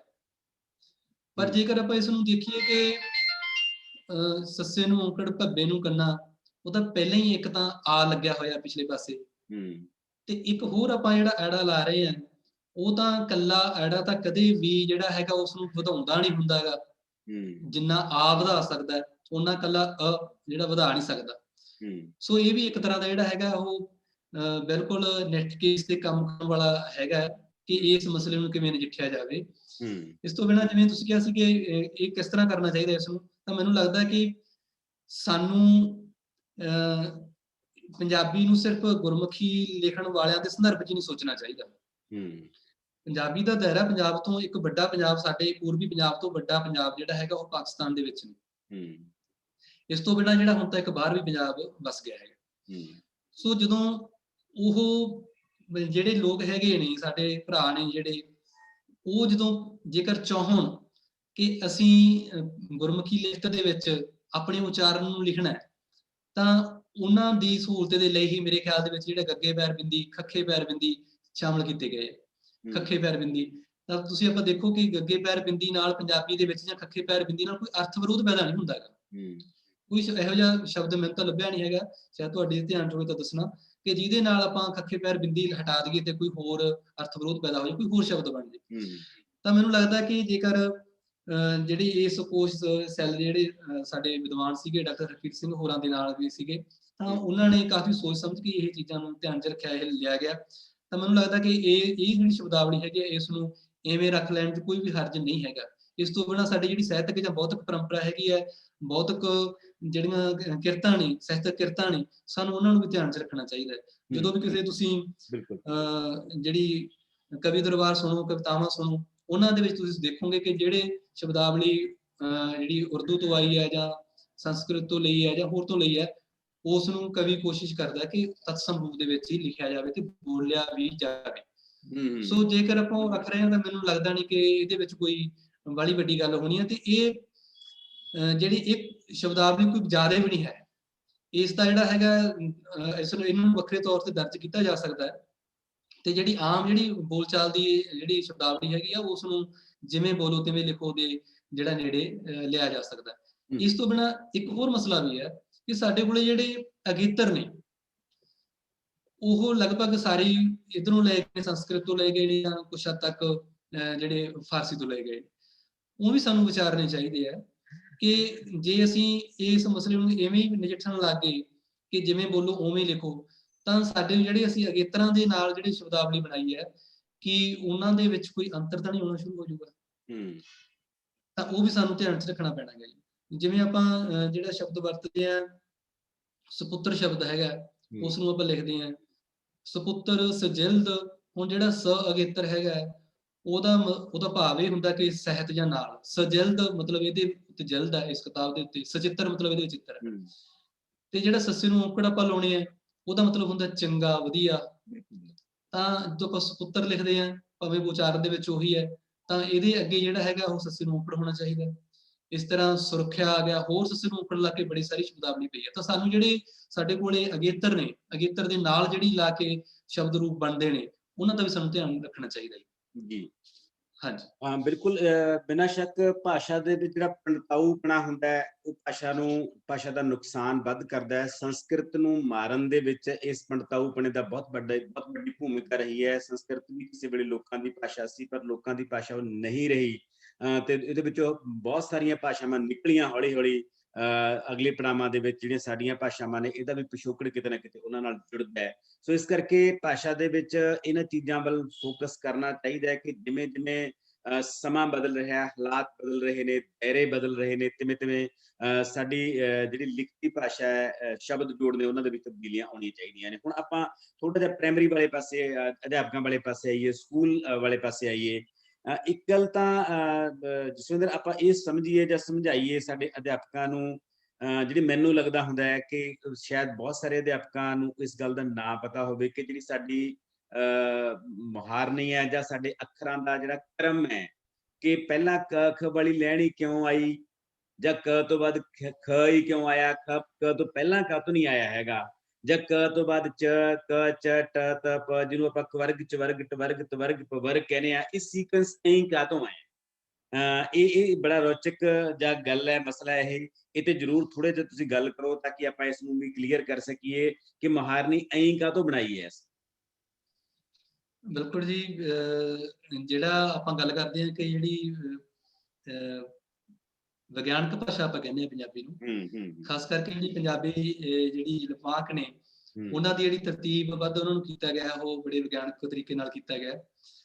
ਤਾਂ ਜਦੋਂ ਅਸੀਂ ਇਹ ਗੱਲ ਕਰਦੇ ਹਾਂ ਕਿ ਇਸ ਨੂੰ ਪਹਿਲਾਂ ਇਹ ਜਿਹੜੀ ਹੈਗੀ ਹੈ ਸਤਰੀ ਕਿਉਂ ਲਈ ਗਈ, ਪਹਿਲਾਂ ਇਹ ਵਰਗੀ ਕਿਉਂ ਰੱਖਿਆ ਗਿਆ ਕੱਖੇ ਕੱਖੇ ਵਾਲਾ, ਤਾਂ ਸਾਨੂੰ ਵੀ ਦੇਖਣਾ ਚਾਹੀਦਾ ਕਿ ਸਾਡੇ ਫੇਫੜਿਆਂ ਦੇ ਵਿੱਚੋਂ ਸਾਹ ਨਾਲੀ ਰਾਹੀਂ ਆਵਾਜ਼ ਜਦੋਂ ਆਉਂਦੀ ਹੈ, ਤਾਂ ਕਿਹੜੇ ਕਿਹੜੇ ਜਿਹੜੇ ਸਾਡੇ ਅੰਗ ਨੇ, ਉਹ ਉਸ ਦੇ ਵਿੱਚ ਰੁਕਾਵਟ ਬਣਦੇ ਨੇ, ਕਿੱਥੋਂ ਕਿੱਥੋਂ ਖਹਿ ਕੇ ਜਿਹੜੀ ਆਵਾਜ਼ ਆਉਂਦੀ ਹੈ। ਤਾਂ ਇਹਨਾਂ ਸਾਰਿਆਂ ਦਾ ਉਚਾਰਨ ਜਿਹੜਾ ਕ੍ਰਮਬੱਧ ਕੀਤਾ ਗਿਆ, ਉਹ ਬੜੇ ਵਧੀਆ ਤਰੀਕੇ ਨਾਲ ਕੀਤਾ ਗਿਆ। ਤਾਂ ਉਹ ਸਭ ਤੋਂ ਜਿਹੜਾ ਪਿੱਛੋਂ ਸ਼ੁਰੂਆਤ ਕੀਤੀ ਗਈ ਹੈ, ਜਿਵੇਂ ਆਪਾਂ ਜਿਹੜਾ ਕੱਖੇ ਕੱਖੇ ਵਾਲਾ ਦੇਖੀਏ ਤਾਂ ਕੰਠ ਚੋਂ ਜਿਹੜੀ ਆਵਾਜ਼ ਪਿੱਛੋਂ ਆਉਂਦੀ ਹੈਗੀ ਹੈ, ਉਸ ਨੂੰ ਪਹਿਲਾਂ ਅਹਿਮੀਅਤ ਦਿੱਤੀ ਗਈ ਹੈ। ਫਿਰ ਉਸ ਤੋਂ ਅੱਗੇ ਥੋੜਾ ਜਿਹਾ ਅੱਗੇ ਆ ਜਾਂਦੇ ਆ, ਚੱਚੀ ਛੱਚੀ ਵਾਲੀ ਤਾਲ ਵੀ ਆ ਜਾਂਦੀ ਹੈ। ਫਿਰ ਜਿਹਨੂੰ ਆਪਾਂ ਮੂਰਤਣੀ ਕਹਿ ਦਿੰਦੇ ਆ, ਉਹ ਹਿੱਸਾ ਆ ਜਾਂਦਾ ਸਾਡਾ, ਜਿਹੜਾ ਕਿ ਗੁੱਟਾਂ ਤੋਂ ਪਿਛਲੇ ਪਾਸੇ ਵਾਲਾ ਹੈਗਾ। ਟੈਂਕਾ ਠੱਠਾ ਡੱਡਾ ਢੱਡਾ ਨਾਣਾ ਤੇ ਲੱਲੇ ਪੈਰ ਬਿੰਦੀ ਤੇ ੜਾੜਾ, ਇਹ ਵੀ ਇਹਦੇ ਵਿੱਚ ਹੀ ਆ ਜਾਂਦੇ ਆ। ਇਸ ਤੋਂ ਬਿਨਾਂ ਜਿਹੜੇ ਫਿਰ ਦੰਤੀ ਆ ਜਾਂਦੇ ਹੈਗੇ, ਤੱਤਾ ਤੱਥਾ ਦੱਦਾ ਧੱਦਾ ਨੰਨਾ, ਲੱਲਾ ਆ ਜਾਂਦਾ, ਇਹ ਚ ਰਾਰਾ ਵੀ ਜਿਹੜਾ ਹੈਗਾ ਇਸ ਦੇ ਨੇੜੇ ਆ ਜਾਂਦਾ। ਇਸ ਤੋਂ ਬਿਨਾਂ ਫਿਰ ਉਸ ਤੋਂ ਅੱਗੇ ਆ ਜਾਓ ਥੋੜਾ ਜਿਹਾ ਹੋਰ, ਸਾਡੇ ਬੁੱਲ ਆ ਜਾਂਦੇ ਆ। ਤਾਂ ਪੱਪੇ ਫੱਫੇ ਵਾਲੀ ਲਾਈਨ ਜਿਹੜੀ ਹੈਗੀ ਆ, ਉਹ ਸਤਰ ਹੈਗੀ ਆ, ਵਰਗ ਹੈਗਾ, ਉਹ ਉੱਥੇ ਆ ਜਾਂਦਾ ਹੈਗਾ, ਜਿਹਦਾ ਉਚਾਰਨ ਜਿਹੜਾ ਹੈਗਾ ਉਹ ਬੁੱਲਾਂ ਦੇ ਨਾਲ, ਬੁੱਲਾਂ ਦੀ ਰੋਕ ਦੇ ਨਾਲ ਬਣਦਾ ਹੈਗਾ। ਤਾਂ ਇਸ ਦੇ ਵਿੱਚ ਮੈਂ ਥੋੜਾ ਜਿਹਾ ਇੱਕ ਦੋ ਚੀਜ਼ਾਂ ਐਡ ਕਰ ਦਿਆਂ ਕਿ ਜਿੱਥੇ ਕਿਤੇ ਆਪਾਂ ਨੂੰ ਥੋੜਾ ਜਿਹਾ ਭੁਲੇਖਾ ਲੱਗ ਜਾਂਦਾ। ਪੱਪੇ ਫੱਫੇ ਦੇ ਵਿੱਚ ਇੱਕ ਹੋਰ ਚੀਜ਼ ਨਾਲ ਜੁੜਦੀ ਹੈਗੀ ਹੈ, ਉਹ ਹੈਗੀ ਹੈ ਫੱਫੇ ਪੈਰ ਬਿੰਦੀ। ਇਸ ਨੂੰ ਲੈ ਕੇ, ਸ਼ਬਦਾਵਲੀ ਨੂੰ ਲੈ ਕੇ, ਮਤਲਬ ਫੱਫੇ ਪੈਰ ਬਿੰਦੀ ਲਾਉਣ ਦੇ ਨੂੰ ਲੈ ਕੇ ਵੀ ਕਈ ਭੁਲੇਖੇ ਪੈ ਜਾਂਦੇ ਆ ਕਿ ਕਿਹੜੇ ਫੱਫੇ ਪੈਰ ਬਿੰਦੀ ਲਾ ਲਈਏ, ਕਿਹੜੇ ਪੈਰ ਨਾ ਲਾਈਏ। ਤਾਂ ਜਿਹੜਾ ਇਸ ਬਾਰੇ ਬਸ ਛੋਟੀ ਜਿਹੀ ਗੱਲ ਹੀ ਹੈ ਕਿ ਜਦੋਂ ਪੱਪਾ ਫੱਫਾ ਬੱਬਾ ਭੱਬਾ ਮੰਮਾ, ਸਾਰਿਆਂ ਦੇ ਵਿੱਚ ਸਾਡੇ ਬੁੱਲ ਪੂਰੀ ਤਰ੍ਹਾਂ ਜੁੜ ਕੇ ਅਲੱਗ ਹੁੰਦੇ ਆ, ਪੂਰੀ ਤਰ੍ਹਾਂ ਜੁੜ ਕੇ ਅਲੱਗ ਹੋ ਜਾਂਦੇ ਆ। ਪਰ ਜਿਹੜੀ ਸਾਡੇ ਕੋਲੇ ਫਾਰਸੀ ਤੋਂ ਖਾਸ ਕਰਕੇ ਸ਼ਬਦਾਵਲੀ ਆਈ ਹੈ, ਉਹਦੇ ਵਿੱਚ ਜਿਹੜਾ ਤੁਸੀਂ ਜਾਣਦੇ ਹੋ ਕਿ ਉਹਨਾਂ ਕੋਲੇ ਤਾਂ ਉਰਦੂ ਦੇ ਵਿੱਚ ਤਾਂ ਦੋ ਜਿਹੜੇ ਹੈਗੇ ਆ, ਉਹ ਦੋ ਕਿਸਮ ਦੇ ਹੈਗੇ ਆ ਫੱਫੇ, ਤੇ ਉਹਦੇ ਵਿੱਚ ਬੁੱਲ ਨੇੜੇ ਤਾਂ ਆਉਂਦੇ ਆ ਪਰ ਜੁੜਦੇ ਨਹੀਂ ਪੂਰੀ ਤਰ੍ਹਾਂ। ਆਪਾਂ ਸਾਰੇ ਜਣੇ ਬੋਲ ਕੇ ਦੇਖ ਸਕਦੇ ਹਾਂ, ਫਰੀਦਕੋਟ, ਫਰਸ਼, ਫਰਦ, ਫਲਕ, ਬੜੀ ਸਾਰੀ ਸ਼ਬਦਾਵਲੀ ਹੈ ਇਹੋ ਜਿਹੀ, ਫਸਲ। ਸੋ ਇਹਨਾਂ ਦੇ ਵਿੱਚ ਸਾਰਿਆਂ ਦੇ ਵਿੱਚ ਅਸੀਂ ਦੇਖਾਂਗੇ ਕਿ ਬੁੱਲ ਪੂਰੀ ਤਰ੍ਹਾਂ ਜੁੜ ਕੇ ਅਲੱਗ ਨਹੀਂ ਹੁੰਦੇ। ਤਾਂ ਜਦੋਂ ਪੂਰੀ ਤਰ੍ਹਾਂ ਜੁੜ ਕੇ ਅਲੱਗ ਨਹੀਂ ਹੁੰਦੇ ਤਾਂ ਉਦੋਂ ਆਪਾਂ ਫੱਫੇ ਪੈਰ ਬਿੰਦੀ ਵਰਤ ਲੈਂਦੇ ਹਾਂ। ਇਹਦੇ ਨਾਲ ਹੀ ਜੁੜਦੀ ਗੱਲ, ਇਹ ਕਈ ਵਾਰ ਆਪਾਂ ਨੂੰ ਭੁਲੇਖਾ ਪੈ ਜਾਂਦਾ ਕਿ ਅੰਗਰੇਜ਼ੀ ਦੇ ਵਿੱਚ ਹੁਣ ਕੀ ਲਿਖ ਗਏ ਇਹਨਾਂ ਦੇ, ਜੇ ਇਸ ਨੂੰ ਆਪਾਂ ਅੰਗਰੇਜ਼ੀ ਦੇ ਵਿੱਚ ਲਿਖਣਾ ਹੋਵੇ ਤਾਂ ਅੰਗਰੇਜ਼ੀ ਦੇ ਵਿੱਚ ਇਸ ਦੇ ਲਈ ਜਿਹੜੀ ਫੱਫੇ ਪੈਰ ਬਿੰਦੀ ਹੈ, ਉਸ ਦੇ ਲਈ ਐਫ ਵਰਤਿਆ ਜਾਂਦਾ। ਤੁਸੀਂ ਦੇਖਿਆ ਹੋਣਾ ਫਰੀਦਕੋਟ ਹੈ ਜਿਹੜਾ, ਉਹ ਐਫ ਨਾਲ ਲਿਖਿਆ ਗਿਆ। ਤੇ ਇਸ ਤੋਂ ਬਿਨਾਂ ਜੇ ਇਕੱਲਾ ਫੱਫਾ ਹੋਵੇ ਤਾਂ ਉਹ PH ਨਾਲ ਲਿਖ ਲਿਆ ਜਾਂਦਾ। ਜਿਵੇਂ ਸਾਡੀ ਤਹਿਸੀਲ ਹੈ ਰਾਮਪੁਰਾ ਫੂਲ, ਤਾਂ ਉਹ PH ਨਾਲ ਲਿਖੀ ਗਈ ਹੈ। ਸੋ ਇਹ ਫੱਫੇ ਪੈਰ ਬਿੰਦੀ ਦੇ ਸੰਦਰਭ ਦੇ ਵਿੱਚ ਸੀ। ਇਸ ਤੋਂ ਬਿਨਾਂ ਜਿਹੜੀ ਲੱਲੇ ਪੈਰ ਬਿੰਦੀ ਹੈ ਉਸ ਦਾ ਮਸਲਾ ਵੀ ਕਾਫੀ ਆ ਜਾਂਦਾ ਹੈ। ਉਸ ਬਾਰੇ ਹੁਣੇ ਗੱਲ ਕਰ ਲਈਏ ਜਾਂ ਅਗਲੇ ਸਵਾਲ ਤੇ ਆਪਾਂ ਚੱਲੀਏ? ਥੋੜਾ ਜਿਹਾ ਹਾਂ ਅੱਗੇ ਗੱਲ ਕਰਦੇ ਹਾਂ। ਜਿਹੜੀ ਗੱਲ ਜਸਵਿੰਦਰ ਹੋਰਾਂ ਨੇ ਕਹੀ ਹੈ ਬਹੁਤ ਇੰਪੋਰਟੈਂਟ ਗੱਲ ਹੈ ਕਿ ਭਾਸ਼ਾ ਜਿਹੜੀ ਹੈਗੀ ਹੈ ਸਾਡੀ ਪੰਜਾਬੀ ਦੀ ਜਿਹੜੀ ਸਾਰੀ ਵਰਣਮਾਲਾ ਹੈ ਜਿਹੜੀ ਹੈਗੀ, ਇਹ ਬਹੁਤ ਵਿਗਿਆਨਕ ਹੈ ਤੇ ਇਹਦਾ ਸੰਬੰਧ ਕੰਠ ਤੋਂ ਲੈ ਕੇ ਬੁੱਲਾਂ ਤੱਕ ਦੀ ਸੀਕੁਐਂਸ ਦੇ ਵਿੱਚ ਹੈ। ਜਿਵੇਂ ਜਿਵੇਂ ਅਸੀਂ ਕ ਵਾਲੀ ਲਾਈਨ ਕੰਠ ਤੋਂ ਸ਼ੁਰੂ ਹੁੰਦੀ ਹੈ ਤੇ ਅਖੀਰਲੀ ਜਿਹੜੀ ਪ ਵਾਲੀ ਲਾਈਨ ਹੈ ਬੁੱਲਾਂ ਤੱਕ ਆ ਜਾਂਦੀ ਹੈ, ਵਿਚਕਾਰਲਾ ਸਫ਼ਰ ਹੈ। ਜਿਵੇਂ ਜਿਵੇਂ ਆਰਗਨ ਉੱਪਰ ਨੂੰ ਡਿਵੈਲਪ ਹੁੰਦੇ ਨੇ ਤਿਵੇਂ ਤਿਵੇਂ ਸਾਡੀ ਭਾਸ਼ਾ ਦੀਆਂ ਜਿਹੜੀਆਂ ਲਾਈਨਾਂ ਡਿਵੈਲਪ ਹੁੰਦੀਆਂ ਨੇ। ਫਿਰ ਐਸੇ ਤਰ੍ਹਾਂ ਹੀ ਅੱਖਰਾਂ ਦਾ ਇੱਕ ਅੱਖਰ ਦਾ ਦੂਜੇ ਅੱਖਰ ਨਾਲੋਂ ਵੀ ਫਰਕ ਹੈ, ਜਿਹੜਾ ਸਿਸਟਮ ਉਹਨਾਂ ਦਾ ਬਣਾਇਆ ਹੋਇਆ ਹੈ ਇਹ ਬਹੁਤ ਮਹੱਤਵਪੂਰਨ ਹੈ। ਤੇ ਬਹੁਤ ਸਾਰੀਆਂ ਜਿਹੜੀਆਂ ਸ਼ਬਦ ਜੋੜਾਂ ਦੀਆਂ ਗਲਤੀਆਂ ਨੇ ਉਹ ਹੁੰਦੀਆਂ ਵੀ ਇਸ ਕਰਕੇ ਨੇ ਕਿ ਸਾਨੂੰ ਜਿਵੇਂ ਜਿਵੇਂ ਜਸਵਿੰਦਰ ਨੇ ਦੱਸਿਆ ਕਿ ਫ ਕਿੱਥੋਂ ਬੋਲਿਆ ਜਾਣਾ ਤੇ ਫ ਕਿੱਥੋਂ ਬੋਲਿਆ ਜਾਣਾ ਹੈ, ਲ ਕਿੱਥੋਂ ਬੋਲਿਆ ਜਾਣਾ ਤੇ ਲ ਕਿੱਥੋਂ ਬੋਲਿਆ ਜਾਣਾ ਹੈ, ਜ ਕਿੱਥੋਂ ਬੋਲਿਆ ਜਾਣਾ ਤੇ ਜ਼ ਕਿੱਥੋਂ ਬੋਲਿਆ ਜਾਣਾ ਹੈ। ਇਹ ਸਾਨੂੰ ਆਪ ਕਲੀਅਰ ਨਹੀਂ ਹੁੰਦਾ, ਉਚਾਰਨ ਵੇਲੇ ਨਹੀਂ ਕਲੀਅਰ ਹੁੰਦਾ ਤਾਂ ਲਿਖਣ ਵੇਲੇ ਵੀ ਨਹੀਂ ਕਲੀਅਰ ਹੁੰਦਾ ਹੈਗਾ। ਤਾਂ ਕਰਕੇ ਅਸੀਂ ਲਿਖਣ 'ਚ ਵੀ ਗਲਤੀਆਂ ਕਰਦੇ ਹਾਂ। ਸੋ ਇਹਦੇ ਵਿੱਚ ਹੀ ਕੁਛ ਇਹ ਗਲਤੀਆਂ ਸੀਗੀਆਂ ਜਿਹੜੀਆਂ ਫ ਤੇ ਫ ਦਾ ਇਹਨਾਂ ਨੇ ਅਰਥ ਕਲੀਅਰ ਕੀਤਾ। ਇਸੇ ਤਰ੍ਹਾਂ ਹੀ ਅਸੀਂ ਹੁਣ ਕੋਸ਼ਿਸ਼ ਕਰਾਂਗੇ ਕਿ ਲ ਤੇ ਲ, ਜ ਤੇ ਜ਼, ਸ ਤੇ ਸ਼, ਇਹਨਾਂ ਸਾਰੇ ਜਿੱਥੇ ਜਿੱਥੇ ਸਭ ਤੋਂ ਗਲਤੀਆਂ ਹੁੰਦੀਆਂ ਨੇ ਇਹਨਾਂ ਨੂੰ ਵੀ ਥੋੜਾ ਥੋੜਾ ਅਸੀਂ ਕਲੀਅਰ ਕਰੀਏ। ਜਸਵਿੰਦਰ ਜਲਾਲ ਜੀ। ਹਾਂਜੀ, ਵੈਸੇ ਤਾਂ ਸਾਰੇ ਜਿਹੜੇ ਸੂਝਵਾਨ ਦਰਸ਼ਕ ਜੁੜੇ ਹੋਏ ਨੇ ਉਹ ਸਾਰਿਆਂ ਨੂੰ ਮੇਰੀ ਬੇਨਤੀ ਹੈ ਕਿ ਤੁਸੀਂ ਕੁਛ ਮਤਲਬ ਜ਼ਿਆਦਾ ਔਖਾ ਪੜ੍ਹਨ ਦੀ ਲੋੜ ਵੀ ਨਹੀਂ ਹੈ। ਤੁਸੀਂ ਬੂਟਾ ਸਿੰਘ ਬਰਾੜ ਜੀ ਦੀ ਇੱਕ ਵਧੀਆ ਕਿਤਾਬ ਆਈ ਹੋਈ ਹੈ ਪੰਜਾਬੀ ਵਿਆਕਰਨ ਸਿਧਾਂਤ ਤੇ ਵਿਹਾਰ, ਉਸ ਨੂੰ ਤੁਸੀਂ ਦੇਖ ਸਕਦੇ ਹੋ। ਉਹਦੇ ਵਿੱਚ ਚਾਰਟ ਦਿੱਤੇ ਹੋਏ ਨੇ 3-4 ਬੜੇ ਮਹੱਤਵਪੂਰਨ। ਤਾਂ ਸਾਡੇ ਕੋਲੇ ਜਿਹੜੀਆਂ ਉਹ ਦੋ ਚੀਜ਼ਾਂ ਨੇ, ਇੱਕ ਨੂੰ ਕਹਿ ਦਿੰਦੇ ਆਪਾਂ ਉਚਾਰਨ ਦਾ ਸਥਾਨ, ਪਲੇਸ ਆਫ ਆਰਟੀਕੂਲੇਸ਼ਨ, ਇੱਕ ਨੂੰ ਕਹਿ ਦਿੰਦੇ ਆਪਾਂ ਉਚਾਰਨ ਦਾ ਢੰਗ, ਮੈਨਰ ਆਫ ਆਰਟੀਕੂਲੇਸ਼ਨ। ਤਾਂ ਦੋਵੇਂ ਚੀਜ਼ਾਂ ਢੰਗ ਤੇ ਸਥਾਨ ਨੂੰ ਸਾਨੂੰ ਧਿਆਨ 'ਚ ਰੱਖਣਾ ਚਾਹੀਦਾ ਹੈ। ਜਿਹੜੀ ਗੱਲ ਤੁਸੀਂ ਲੱਲੇ ਪੈਰ ਬਿੰਦੀ ਵਾਲੀ ਗੱਲ ਕੀਤੀ ਹੈ, ਲੱਲੇ ਪੈਰ ਬਿੰਦੀ ਤੇ ਜਿਹੜਾ ਨਾਣਾ ਹੈ ਦੋਵਾਂ ਦੇ ਵਿੱਚ ਇੱਕ ਸਮਾਨਤਾ ਹੈ ਕਿ ਸਾਡੀ ਜੀਭ ਹੈ ਜਿਹੜੀ ਉਹ ਥੋੜਾ ਜਿਹਾ ਉਲਟ ਕੇ ਉੱਪਰ ਲੱਗਦੀ ਹੈ। ਜੇਕਰ ਆਪਾਂ ਬੋਲ ਕੇ ਦੇਖੀਏ ਪਹਿਲਾਂ ਲੱਲੇ ਪੈਰ ਬਿੰਦੀ ਨੂੰ, ਲੱਲਾ ਤੇ ਲੱਲੇ ਪੈਰ ਬਿੰਦੀ ਦੇ ਵਿੱਚ ਕੀ ਫਰਕ ਹੈ? ਤਾਂ ਸਾਰੇ ਜਣੇ ਜਦੋਂ ਅਸੀਂ ਬੋਲਦੇ ਹਾਂ ਭੋਲਾ ਭੋਲਾ, ਤਾਂ ਸਾਡੀ ਜੀਭ ਦਾ ਉੱਪਰਲਾ ਹਿੱਸਾ ਟੱਚ ਹੋ ਕੇ ਛੂਹ ਕੇ ਉਹਨੂੰ ਥੱਲੇ ਆਉਂਦਾ ਹੈ। ਪਰ ਜਦੋਂ ਅਸੀਂ ਬੋਲਦੇ ਹਾਂ ਭੋਲਾ, ਮੂਲੀ, ਭੋਲੀ, ਗੋਲੀ, ਗੋਲਾ, ਤੇ ਇਹਨਾਂ ਸਾਰਿਆਂ ਦੇ ਵਿੱਚ ਸਾਡੀ ਜੀਭ ਦੀ ਸਥਿਤੀ ਹੈ ਉਹ ਨਹੀਂ ਰਹਿੰਦੀ ਜੋ ਕੱਲੇ ਲੱਲੇ ਵੇਲੇ ਸੀ, ਜਿਹੜੀ ਭੋਲੇ ਵੇਲੇ ਸੀਗੀ। ਹੁਣ ਸਾਡੀ ਜੀਭ ਥੋੜਾ ਜਿਹਾ ਉਲਟ ਕੇ ਉੱਪਰ ਲੱਗਦੀ ਹੈ, ਫਿਰ ਵਾਪਸ ਆਉਂਦੀ ਹੈਗੀ। ਸੋ ਜਦੋਂ ਸਾਡੀ ਜੀਭ ਦੇ ਵਿੱਚ ਇਹ ਜਿਹੜੀ ਸਾਡੀ ਜੀਭ ਤੋਂ ਉਲਟੇ ਇਹ, ਉਦੋਂ ਅਸੀਂ ਲੱਲੇ ਪੈਰ ਬਿੰਦੀ ਲਾਉਣੀ ਹੈ। ਤੇ ਲੱਲੇ ਪੈਰ ਬਿੰਦੀ ਜਿਹੜੀ ਹੈ ਉਹ ਪੰਜਾਬੀ ਦੇ ਵਿੱਚ ਬੜੀ ਮਹੱਤਵਪੂਰਨ ਧੁਨੀ ਹੈ ਔਰ ਵਿਲੱਖਣ ਧੁਨੀ ਹੈ, ਹੋਰ ਨੇੜਲੀ ਕਿਸੇ ਭਾਸ਼ਾ ਦੇ ਵਿੱਚ ਹੈ ਵੀ ਨਹੀਂ। ਇਸ ਲਈ ਇਸ ਨੂੰ ਆਪਾਂ ਗੰਭੀਰਤਾ ਨਾਲ ਲੈਣਾ ਵੀ ਚਾਹੀਦਾ, ਲਾਉਣੀ ਚਾਹੀਦੀ, ਜਿੱਥੇ ਲੱਗਣੀ ਚਾਹੀਦੀ ਹੈ। ਤੇ ਨਾਲ ਹੀ ਅਰਥ ਵਿਰੋਧ ਪੈਦਾ ਕਰਦੀ ਹੈ। ਜਿਵੇਂ ਆਪਾਂ ਗੋਲੀ ਕਹੀਏ ਤਾਂ ਉਹਦਾ ਮਤਲਬ ਨੌਕਰਾਣੀ ਹੈ, ਜੇਕਰ ਗੋਲੀ ਕਹੀਏ ਤਾਂ ਉਹ ਬੁਲਟ ਆ ਗਈ ਹੈ ਨਾ। ਇਸੇ ਤਰ੍ਹਾਂ ਹੋਰ ਬੜੀ ਸਾਰੀ ਜਿਹੜੀ ਆਪਾਂ ਫਰਕ ਮਹਿਸੂਸ ਕਰਦੇ ਹਾਂ, ਜਿਹਦੇ ਵਿੱਚ ਬਿੰਦੀ ਆਉਣ ਨਾਲ, ਲੱਲੇ ਪੈਰ ਬਿੰਦੀ ਆਉਣ ਨਾਲ ਅਰਥਾਂ ਦੇ ਵਿੱਚ ਫਰਕ ਪੈ ਜਾਂਦਾ। ਸੋ ਉਚਾਰਨ ਦੇ ਪੱਖ ਤੋਂ ਇਹ ਫਰਕ ਹੈ।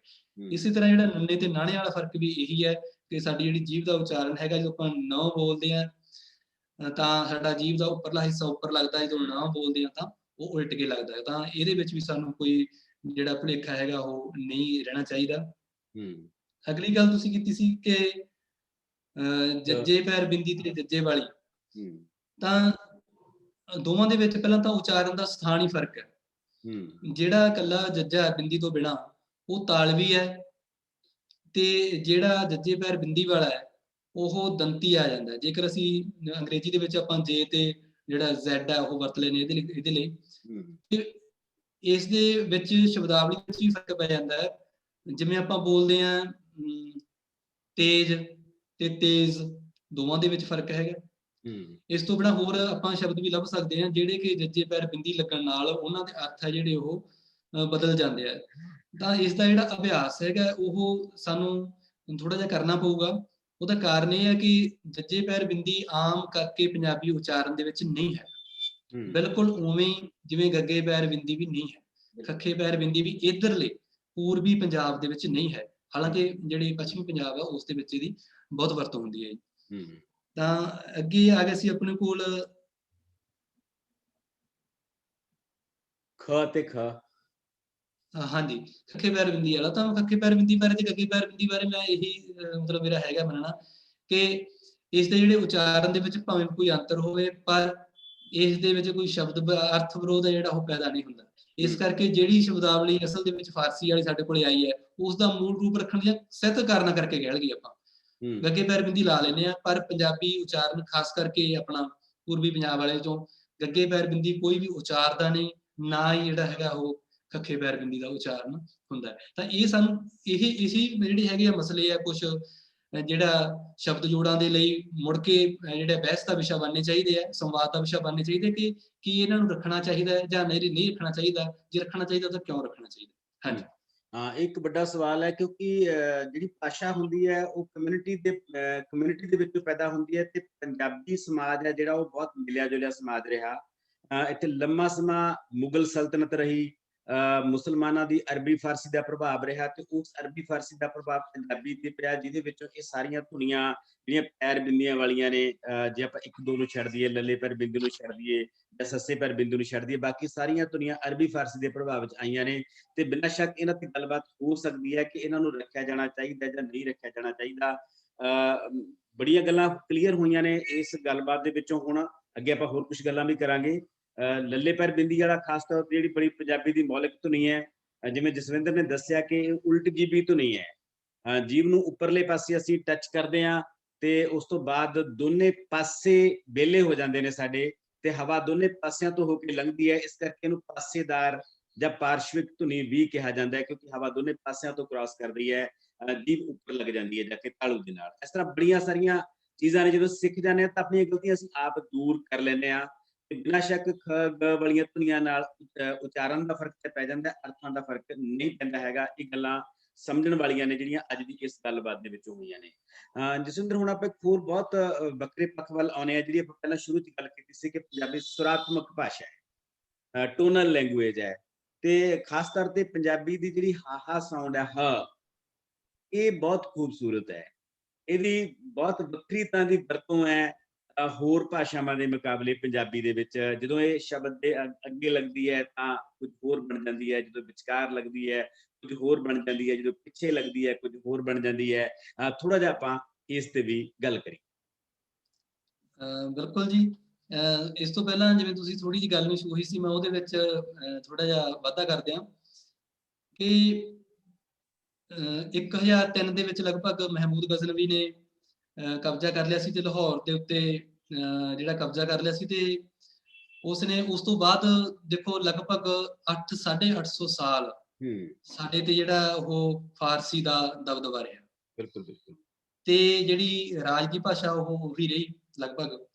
ਤੇ ਪਰ ਜਿਹੜੇ ਲੋਕਾਂ ਦੇ ਨੇੜੇ ਸੀ, ਲੋਕਾਂ ਦੇ ਦਿਲਾਂ ਦੇ ਨੇੜੇ ਸੀ, ਉਹ ਭਾਵੇਂ ਨਾਥ ਸੀ, ਉਹ ਭਾਵੇਂ ਭਗਤ ਸੀਗੇ, ਤੇ ਹੋਰ ਸਾਰੇ ਕਵੀ ਸੀ ਉਸ ਸਮੇਂ ਦੇ, ਗੁਰੂ ਸਾਹਿਬਾਨ, ਉਹਨਾਂ ਸਾਰਿਆਂ ਨੇ ਜਿਹੜੀ ਇੱਕ ਮੌਲਿਕਤਾ ਹੁੰਦੀ ਹੈਗੀ ਹੈ, ਭਾਵੇਂ ਉਹ ਮੌਲਿਕਤਾ ਜਿਹੜੀ ਲੇਖਣ ਦੀ ਹੋਵੇ, ਭਾਵੇਂ ਉਹ ਵਿਚਾਰਧਾਰਾ ਦੀ ਹੋਵੇ, ਭਾਵੇਂ ਉਹ ਲਿਪੀ ਦੀ ਕਿਉਂ ਨਾ ਹੋਵੇ, ਉਹਨਾਂ ਨੂੰ ਬਚਾ ਕੇ ਰੱਖਿਆ ਤੇ ਸਾਡੇ ਤੱਕ ਲੈ ਕੇ ਆਏ।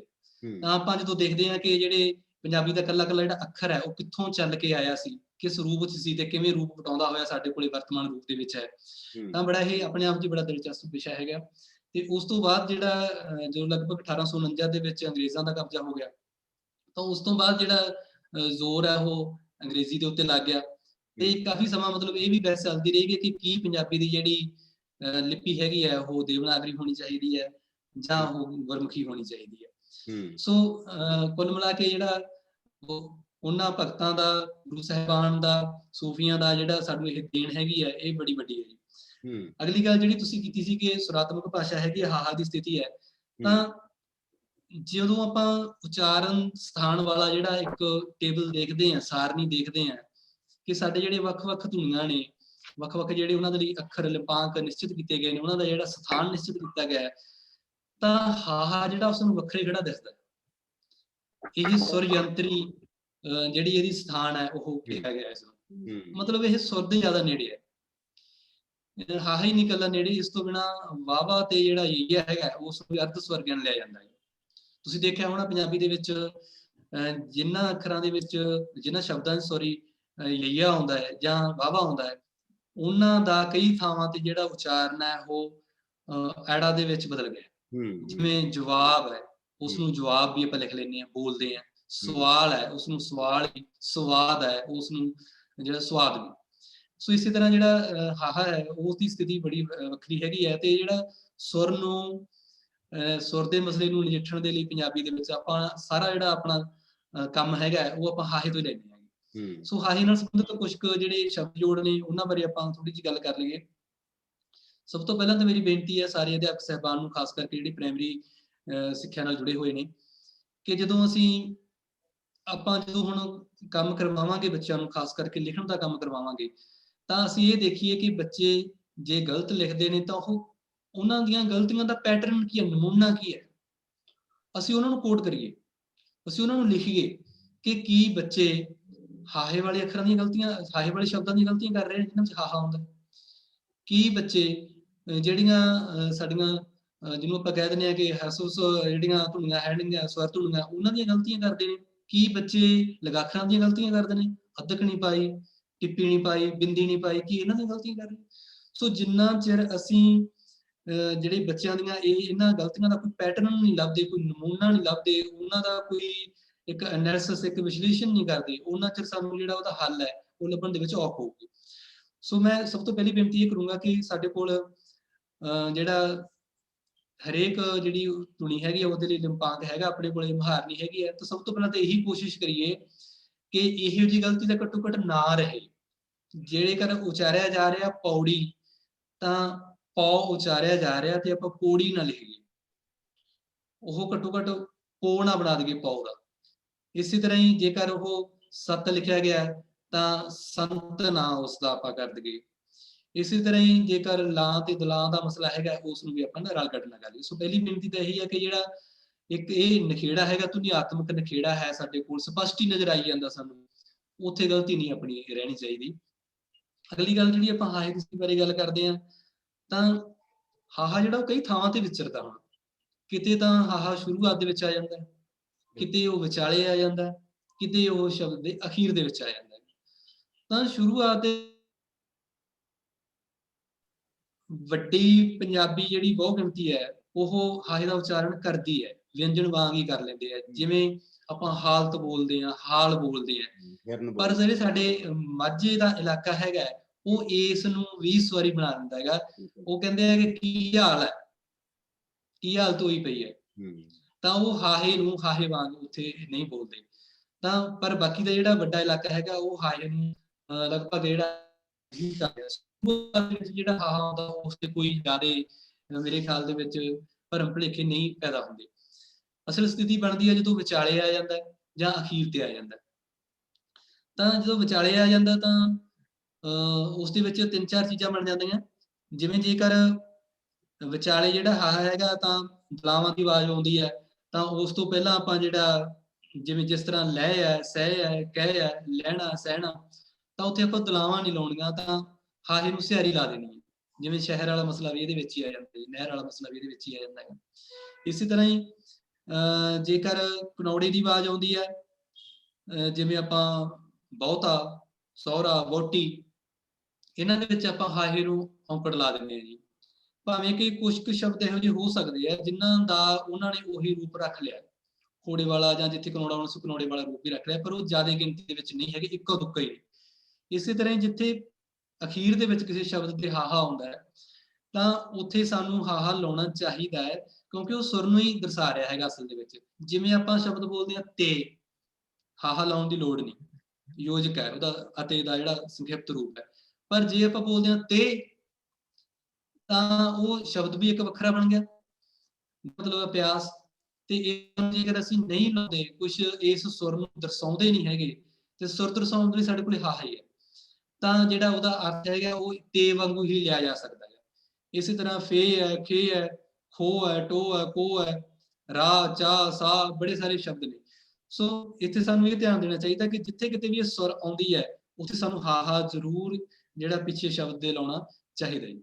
ਹਾਂਜੀ, ਬਹੁਤ ਮਹੱਤਵਪੂਰਨ ਸਭ ਤੋਂ ਵੱਧ ਉਪਰਾਲਾ। ਮਤਲਬ ਜੇਕਰ ਮੈਂ ਸਭ ਤੋਂ ਵੱਧ ਜੇਕਰ ਮੈਂ ਜ਼ਿਆਦਾ ਮਤਲਬ ਗਲਤੀਆਂ ਜਿੱਥੇ ਤੱਕ ਨੋਟ ਕੀਤੀਆਂ ਹੈ, ਖਾਸ ਕਰਕੇ ਵਿਦਿਆਰਥੀਆਂ ਦੀਆਂ, ਉਹ ਹਾਹੇ ਵਾਲੇ ਸ਼ਬਦਾਂ ਦੇ ਵਿੱਚ ਗਲਤੀਆਂ ਕਾਫੀ ਜ਼ਿਆਦਾ ਹੁੰਦੀਆਂ। ਸੋ ਇਸ ਸ਼ਬਦਾਵਲੀ ਦਾ ਜੇਕਰ ਆਪਾਂ ਅਭਿਆਸ ਚੱਜ ਨਾਲ ਕਰਵਾ ਦਾਂਗੇ, ਵਧੀਆ ਤਰੀਕੇ ਨਾਲ ਵੱਧ ਕਰਵਾ ਦਾਂਗੇ ਕਹਿ ਦੇਈਏ, ਤਾਂ ਬੱਚੇ ਜਿਹੜੇ ਹੈਗੇ ਉਸੇ ਤਰ੍ਹਾਂ ਹੀ ਜਿਹੜੇ ਸ਼ਬਦ ਜੋੜ ਆ ਉਹ ਪੱਕ ਜਾਣਗੇ ਬੱਚਿਆਂ ਨੂੰ। ਹਾਂਜੀ, ਵੈਸੇ ਤਾਂ ਇਹ ਬੜਾ ਮਤਲਬ ਅੱਜ ਦੇ ਦੌਰ ਦੇ ਵਿੱਚ ਡਿਬੇਟੇਬਲ ਸਬਜੈਕਟ ਹੈ। ਜਿਵੇਂ ਇਹਨਾਂ ਦੱਸਿਆ ਕਿ ਆਪਾਂ ਜੇ ਵਿਚਕਾਰ ਟੋਨ ਆ ਰਹੀ ਹੈ ਤਾਂ ਮੂਹਰੇ ਆਪਾਂ ਸ਼ਹਿਰ ਜਿਵੇਂ ਪਾਉਂਦੇ ਆਪਾਂ ਦੁਲਾਵਾਂ ਲਾ ਦਈਏ ਉੱਥੇ, ਤਾਂ ਗਲਤ ਹੋ ਜਾਂਦਾ ਹੈ। ਪਰ ਮਤਲਬ ਅੱਜ ਕੱਲ੍ਹ ਦੇ ਬਹੁਤ ਸਾਰੇ ਭਾਸ਼ਾ ਵਿਗਿਆਨੀ ਇੱਥੇ, ਜਿਵੇਂ ਪਹਿਲਾਂ ਮੈਂ ਜੋਗਿੰਦਰ ਸਿੰਘ ਕੁਆਰ ਹੋਰਾਂ ਦੀ ਗੱਲ ਕੀਤੀ ਸੀ, ਉਹਨਾਂ ਨੇ ਮਤਲਬ ਇਸ ਨੂੰ ਠੀਕ ਮੰਨ ਲਿਆ ਕਿ ਇਹਨੂੰ ਠੀਕ ਮੰਨਿਆ ਜਾ ਸਕਦਾ ਹੈ ਜੇ ਐਂ ਵੀ ਲਿਖਿਆ ਜਾਂਦਾ ਹੈ। ਤੇ ਉਸ ਦੌਰ ਦੀਆਂ ਕਿਤਾਬਾਂ ਦੇ ਵਿੱਚ ਸ਼ਹਿਰ ਇਸ ਤਰ੍ਹਾਂ ਲਿਖਿਆ ਮਿਲਦਾ ਪੰਜਾਬੀ ਯੂਨੀਵਰਸਿਟੀ ਦੀਆਂ, ਉਸ ਦੌਰ ਦੇ ਵਿੱਚ ਜਿਹੜੀਆਂ ਕਿਤਾਬਾਂ ਛਪੀਆਂ। ਚਲੋ ਇਹ ਡਿਬੇਟ ਬਹੁਤ ਉੱਚ ਪੱਧਰ ਦੀ ਡਿਬੇਟ ਹੈ। ਇਹਦੀ ਕਿਤੇ ਫਿਰ ਉਸ ਰੂਪ ਦੇ ਵਿੱਚ ਗੱਲ ਕਰਾਂਗੇ। ਹੁਣ ਆਪਾਂ ਪ੍ਰਾਇਮਰੀ ਲੈਵਲ ਦੀਆਂ ਗਲਤੀਆਂ ਦੀ ਗੱਲ ਕਰੀ ਸੀ, ਇੱਥੇ ਆਪਾਂ ਕਿਉਂਕਿ ਜਿਹੜੇ ਸ਼ਬਦ ਜੋੜ ਸਾਡੇ ਕੋਲੇ ਪ੍ਰਚਲਿਤ ਹੈਗੇ ਨੇ, ਜਿਸ ਰੂਪ ਦੇ ਵਿੱਚ ਅਸੀਂ ਵਿਚਕਾਰ ਜਦੋਂ ਟੋਨ ਆ ਜਾਂਦੀ ਹੈ ਤਾਂ ਉਹਨੂੰ ਜਿਸ ਰੂਪ ਦੇ ਵਿੱਚ ਦਰਜ ਕਰਨਾ ਹੈ, ਉਹ ਉਵੇਂ ਠੀਕ ਹੈ ਗੱਲ ਇਹ ਕਿ ਆਪਾਂ ਨੂੰ ਇਸ ਤਰ੍ਹਾਂ ਕਰਨੀ ਚਾਹੀਦੀ ਹੈ। ਤੇ ਹੁਣ ਆਪਾਂ ਇਸ ਤੋਂ ਬਾਅਦ ਗੱਲ ਕਰੀਏ ਨਾਸਕਤਾ ਦੀ। ਨਾਸਕਤਾ ਵੀ ਜਿਹੜਾ ਬੜਾ ਵੱਡਾ ਮਸਲਾ ਹੈ, ਜਿਹੜਾ ਪ੍ਰਾਇਮਰੀ ਤੋਂ ਲੈ ਕੇ ਹਾਇਰ ਕਲਾਸਿਸ ਤੱਕ ਦੇ ਬੱਚਿਆਂ ਦਾ ਜਿਹਦੇ ਨਾਲ ਵਾਸਤਾ ਪੈਂਦਾ ਹੈ। ਥੋੜਾ ਜਿਹਾ ਮੈਂ ਜਸਵਿੰਦਰ ਨੂੰ ਬੇਨਤੀ ਕਰੂੰਗਾ ਕਿ ਤੁਸੀਂ ਨਾਸਕਤਾ ਬਾਰੇ ਵੀ ਗੱਲ ਕਰੋ, ਤਾਂ ਕਿ ਆਪਾਂ ਇਹ ਤੇ ਵੀ ਫਿਰ ਬਾਅਦ ਦੇ ਵਿੱਚ ਥੋੜਾ ਜਿਹਾ ਹੋਰ ਇਹਨੂੰ ਕਲੀਅਰ ਕਰੀਏ। ਜੀ ਬਿਲਕੁਲ ਜੀ। ਜਿਹੜਾ ਨਾਸਕਤਾ ਦਾ ਮਸਲੇ ਬਾਰੇ ਵਿਦਵਾਨਾਂ ਦਾ ਜਿਹੜੀ ਹੈਗੀ ਹੈ ਉਹ ਇਹ ਹੈ ਕਿ ਉਹਨਾਂ ਦਾ ਕਹਿਣਾ ਕਿ ਜਿਹੜਾ ਪੰਜਾਬੀ ਦੇ ਵਿੱਚ ਨਾਸਕਤਾ ਪਿਛਲੇ ਕੁਝ ਅਰਸੇ ਦੌਰਾਨ ਕਾਫੀ ਵਧੀ ਹੈ। ਬੇਲੋੜੀ ਨਾਸਕਤਾ ਵੀ ਜਿਹੜੀ ਉਹ ਆਈ ਹੈ। ਤੇ ਜਿਹੜਾ ਨਾਸਕਤਾ ਨੂੰ ਜੇਕਰ ਆਪਾਂ ਦੇਖੀਏ ਕਿ ਨਾਸਕਤਾ ਨੂੰ ਲੈ ਕੇ ਕਿੱਥੇ ਸ਼ਬਦ ਜੋੜਾਂ ਦੇ ਵਿੱਚ ਉਕਾਈਆਂ ਹੋ ਸਕਦੀਆਂ, ਭਰਮ ਭੁਲੇਖੇ ਹੋ ਸਕਦੇ ਆ, ਤਾਂ ਇੱਕ ਦੋ ਉਦਾਹਰਨਾਂ ਮੈਂ ਸਾਂਝੀਆਂ ਕਰਨਾ ਚਾਹਾਂਗਾ। ਵੈਸੇ ਤਾਂ ਇਹ ਵੀ ਵਿਸ਼ਾ ਆਪਣੇ ਆਪ ਦੇ ਵਿੱਚ ਹੀ ਕਾਫੀ ਵੱਡਾ ਹੈਗਾ। ਸੋ ਸੰਖੇਪ ਦੇ ਵਿੱਚ ਮੈਂ ਇਸ ਬਾਰੇ ਗੱਲ ਕਰਨਾ ਚਾਹਾਂਗਾ ਕਿ ਜਦੋਂ ਕਿਸੇ ਜਿਹੜਾ ਸ਼ਬਦ ਦਾ ਪਿਛਲਾ ਅੱਖਰ ਹੈ ਉਹ ਨਾਸਕੀ ਹੋਵੇ, ਤਾਂ ਜਿਹੜਾ ਅਗਲਾ ਉਸਦਾ ਜਿਹੜੀ ਉਸਦੇ ਨਾਲ ਸਵਰ ਧੁਨੀ ਹੈ ਉਹ ਉਸ ਨੂੰ ਵੀ ਨਾਸਕੀ ਕਰ ਦਿੰਦਾ ਹੈ। ਜਿਵੇਂ ਆਪਾਂ ਬੋਲਦੇ ਹਾਂ ਰਾਮ, ਰਾਮ, ਰਾਰੇ ਕੰਨਾ ਮੰਮਾ ਲਿਖਦੇ ਹਾਂ ਆਪਾਂ, ਪਿਛਲੇ ਪਾਸੇ ਜਿਹੜਾ ਨਾਸਕੀ ਮ ਆ ਗਿਆ, ਮੰਮਾ ਆ ਗਿਆ, ਤਾਂ ਅਸਲ ਦੇ ਵਿੱਚ ਉਚਾਰਨ ਆਪਾਂ ਉਦੋਂ ਤੱਕ ਕੀ ਕਰ ਰਹੇ ਹਾਂ ਕਿ ਰਾਰੇ ਕੰਨਾ ਉੱਤੇ ਬਿੰਦੀ ਮੰਮਾ, ਰਾਮ, ਰਾਮ ਉਚਾਰਨ ਕਰ ਰਹੇ ਹਾਂ ਆਪਾਂ। ਤਾਂ ਇਹ ਇੱਕ ਤਸਵੀਰ ਹੈ। ਦੂਜਾ ਜਿਵੇਂ ਆਈਆਂ ਸ਼ਬਦ ਹੈ, ਆਈਆਂ,